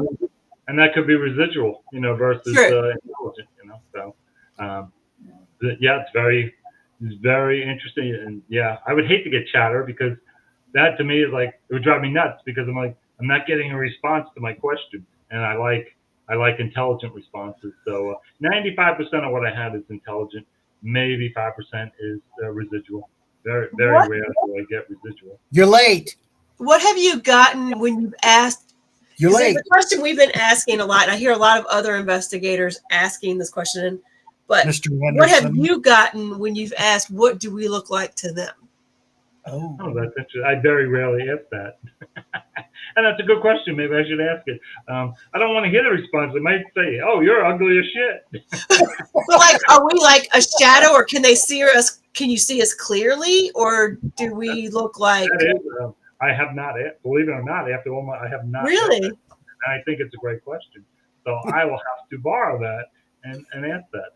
I like to ask. I love to ask what year it is because I have gotten responses like 1756, and I do believe that they're telling me the truth. You know, I've had really wise ass investigators. Well, how do you know they're telling you the truth? I'm like, I don't know. I just I put my faith in the spirits, and I don't find that many of them are lying to me. And I'm sure there's liars out there. I'm sure that there are some. But my response is like I have a friend that owns a 1718 plantation, and so she asked me to go investigate when she first bought it because she knew that there was probably something there and wanted to make sure there was nothing dark or evil because she had young children. And so she asked me to go and investigate, and I did. And I got some really good EVPs, but nothing scary, just names and responses to my questions. And so I told her, I said, look, whatever's there is tied to the land. It's the people that were here before. And I said, I don't think you should ever mention anything to the kids, and just enjoy the property and go with that, because then we don't want to scare the kids. Moving to a new place and knowing it's haunted. So it was fine. But it just But that's what I like to. But that is a great question to ask, and I will try and ask different things that are kind of off the cuff versus all the basic questions that we always ask. What responses have you gotten?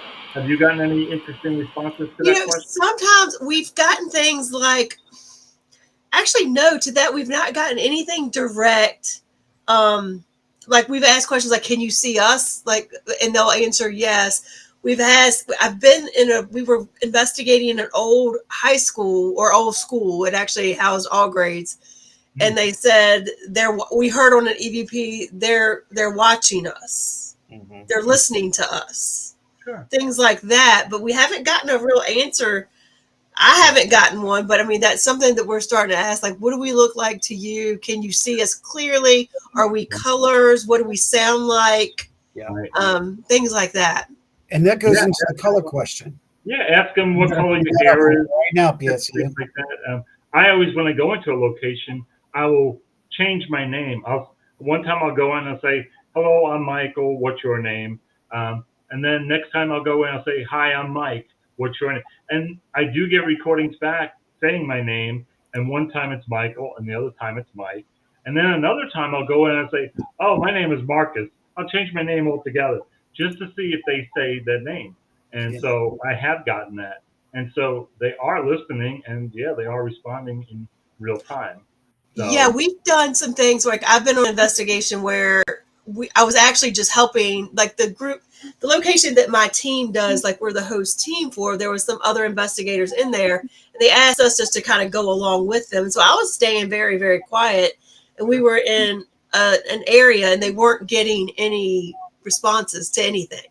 And the guy said, "You're here all the time. You start talking. You ask some questions. You interact." And when I did, they immediately started getting some stuff. So that's why I said, like, we definitely do get a rapport with them when you're there. Right. They know who we are. Yes, definitely. When you go, like I've spent 3 and 4 years at certain locations, going back all the time, being the only investigator to go in, and I did my most recent episode that's out now on Journey Through the Past TV is an old school up in Tennessee that's about 5 minutes from my house. And I was asked years ago to go in and investigate it. And I spent 3 or 4 years investigating there, and I captured all kinds of things. And so I made the documentary, which is out now, called Old School Spirits. And so if you get a chance, watch it.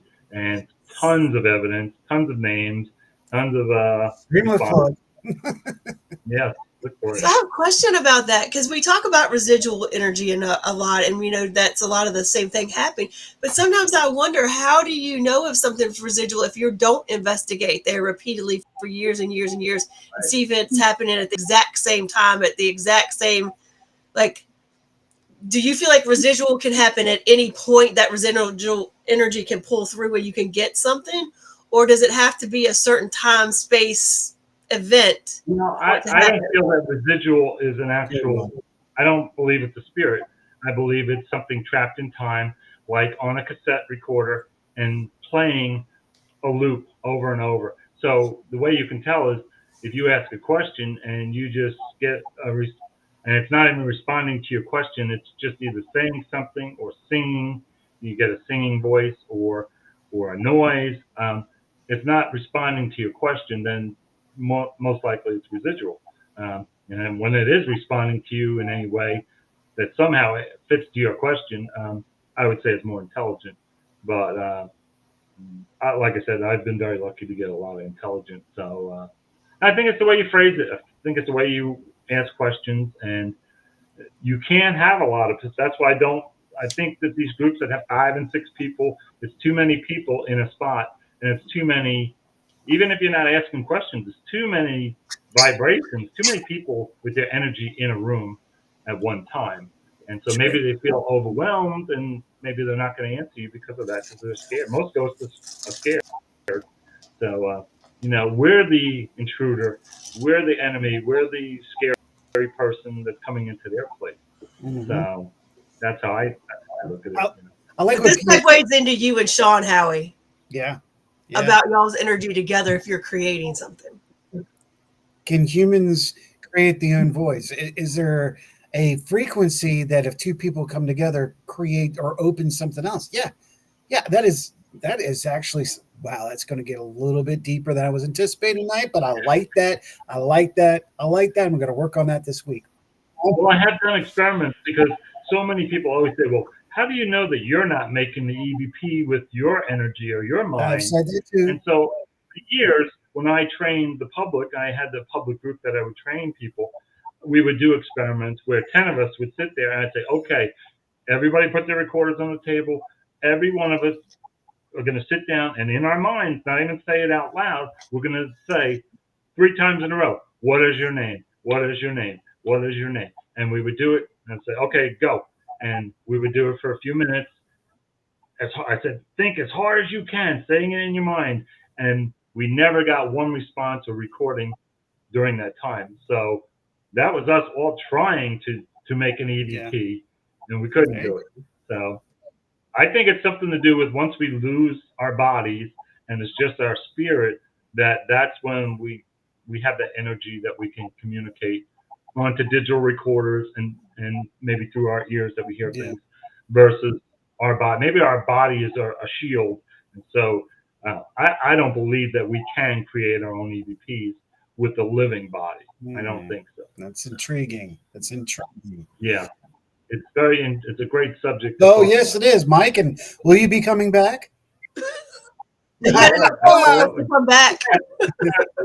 Sure. We love our guests that come here, our travelers. I love going on great shows. We get some great people talking about really intriguing things that most people don't talk about. You don't see these on these silly TV shows, do you? They don't have that knowledge or that experience. And that's what makes these shows, these podcasts that we do special. Because they're really I think podcasts in the trenches. It's the best. If you want to learn, you better get onto watching really good podcasts because that's where you're going to get the best information. You're going to see the best people that are out there in this field, not on some TV show. It really is.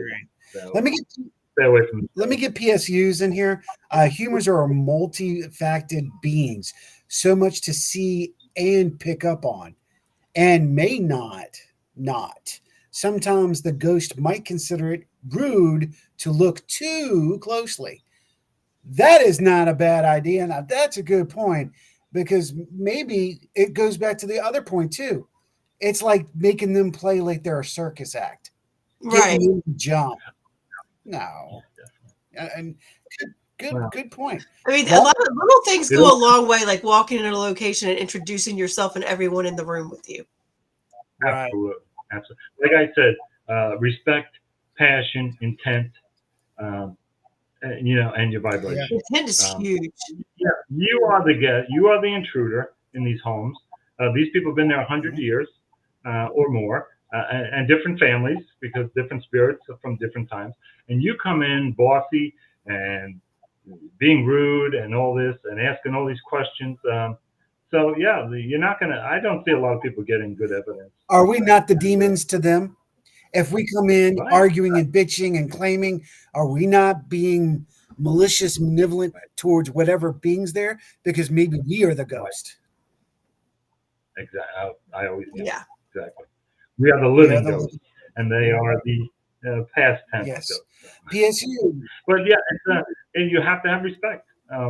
And that I see so many people don't. And not that I'm not support these places that what I call the paranormal tourist spots, where they rent out locations for weeks and weekends for teams. It's a big business now, and it is interesting to go stay at some interesting places.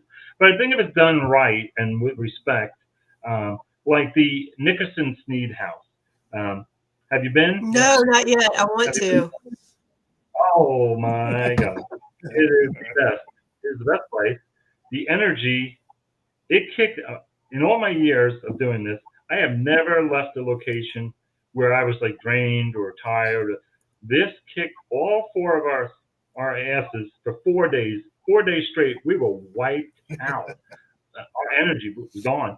And I captured a lot of things, but there's something about that house that I don't know, because it's tied into the Indians, it's tied into the American Revolution, and it's also tied into the Civil War, and all of that went right across 81 there, on that property. And if somebody wants to go to a truly haunted location and investigate, that is the place. I will back you up And on the this only- too, Mike. Is another location that's just like that is Selma Mansion in Norristown, Pennsylvania.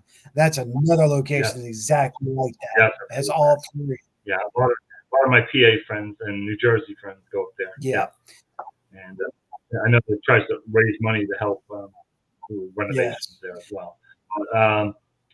Something about North Carolina, Virginia, those are my two favorite locations on the East Coast. And of course, Gettysburg. Virginia's got a ton of places. I've been to St. Albans. I didn't have a great experience at St. Albans. Many other people do go there and capture a lot of things. But I did bring a public group in there that I had trained and brought in. And when I brought them in, they all were acting like idiots. They weren't investigating properly. They were running around, giggling, and I was like, what happened to these people? I mean, like something snapped in them and they were scared and they were running around. And it is a scary place. I mean, St. Albans is a scary place because it's like a maze. Yes, And it is. very run down. It's like very a run maze. down. In fact, Creepy. we've got Ronnie Yeah. Anderson that's in here right now from Bedford Paranormal, who is the home team of St. Albans. And he's actually got a So he question. must have a lot of experience. Yeah. He's actually got a question, Yeah. but I need to get into these first. Rob says, where do you go in Tennessee? Kingsport, Bristol, Knoxville, Johnson City? Where do you go investigate down there? And then we're going to jump right into Ronnie's before we end the show. Well, I'm very lucky because I own a very small little farm in eastern Tennessee that is very haunted. And so I've been going there since 2006, and I've captured so many things at my own home, all kinds of EVPs, photos, just experiences over the years. Tennessee has got so many places. You have Brushy Mountain Prison, which we investigated years ago.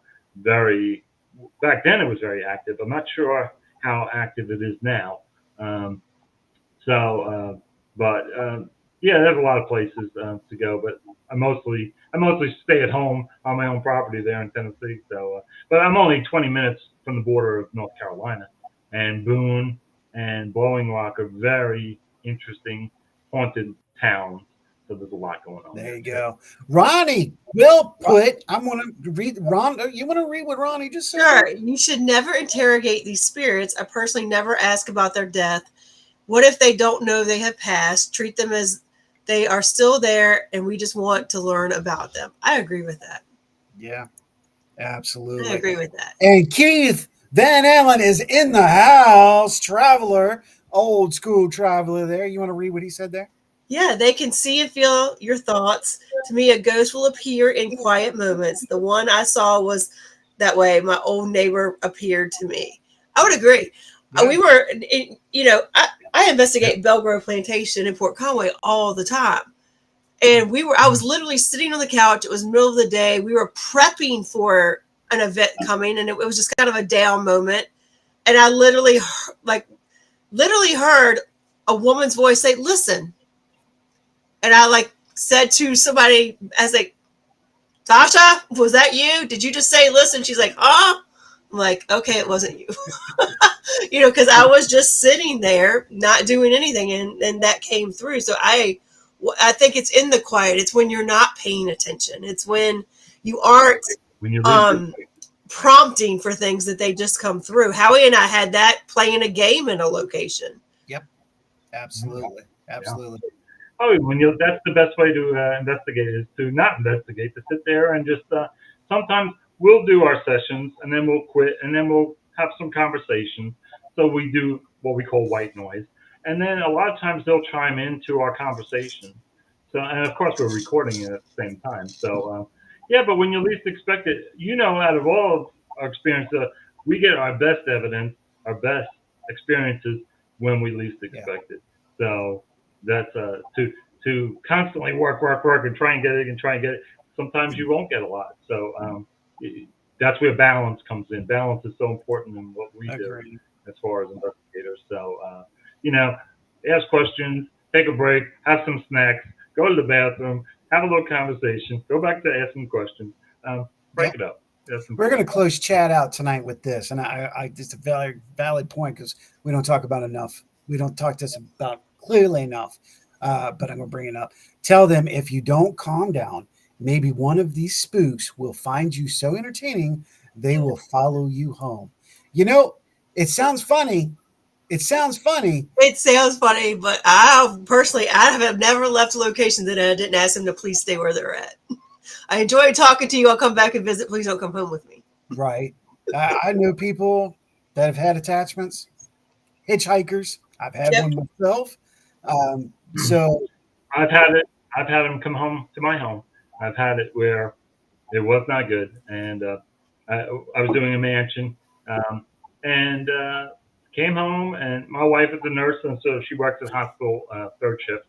So next morning I woke up, and in the doorway of my bedroom was a dark shadow about 3 feet tall, and I couldn't see through it. And I started yelling and screaming that I had to leave, that I had to go. You weren't invited here, and this and that. And it took me several hours to get that out of my house. And I knew if my wife came home and saw something like that, my ass would be kicked. So that's all I cared about was getting rid of. You gotta go.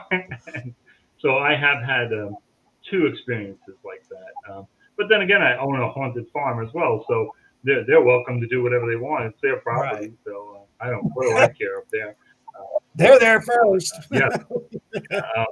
And you can ask all you like if they want. If they like you, Rhonda, they're going to go home with you. This is true. You can't stop it. You can just ask. Hey, she's nice looking. I'm going home with her.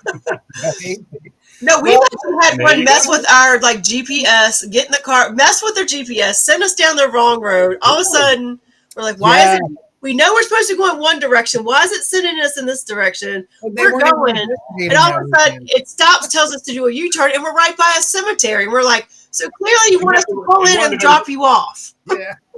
They wanted to go to Taco Bell. That's what it was. They wanted to go to Taco Bell. Ding, ding. That's funny. That's interesting. But yeah, you never know. And people, I always, people that are not on the paranormal and they ask me questions, I always say, well, you could bring this home and you could bring that home. I said, look, you could go to Dunkin' Donuts and you could pick up a ghost there. I said, ghosts are everywhere. I said, it's not just in haunted locations. And if a ghost likes you and you're at Dunkin' Donuts, it might come home with you. You never know. I said, it does happen. So the people that think that it can only happen at certain, no, That's not true. I say that all the time. I think there's very few places that aren't haunted by something or someone. Yeah. Yeah. I think it goes I do everywhere. too. Everywhere on the world. I do too. Yeah. Now, outside this world, I can't tell you. I'm not so much into aliens. I think it's fascinating, but We'll I jump have into no that another time. experience. Yes, I have no experience. I'm a total blank sheet on that. Mike, so. we could talk to you all night long, Yes, brother. we could.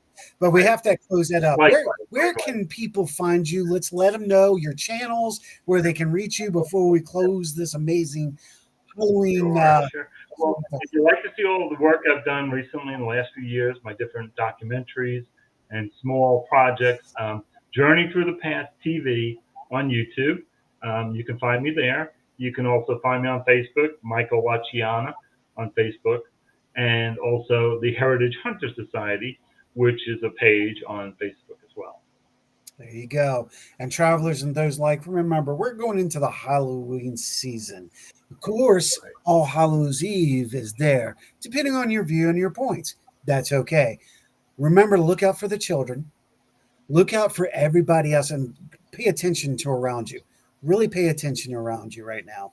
But also remember, there's people out there that need some support in a positive manner. Let's get out there and do that. Put your hand out, shake somebody, help somebody get back on their surfboard. Remember, that's why we're travelers. And on my end, till we see you again, may virtue be yours. Do good shit this week. I love that.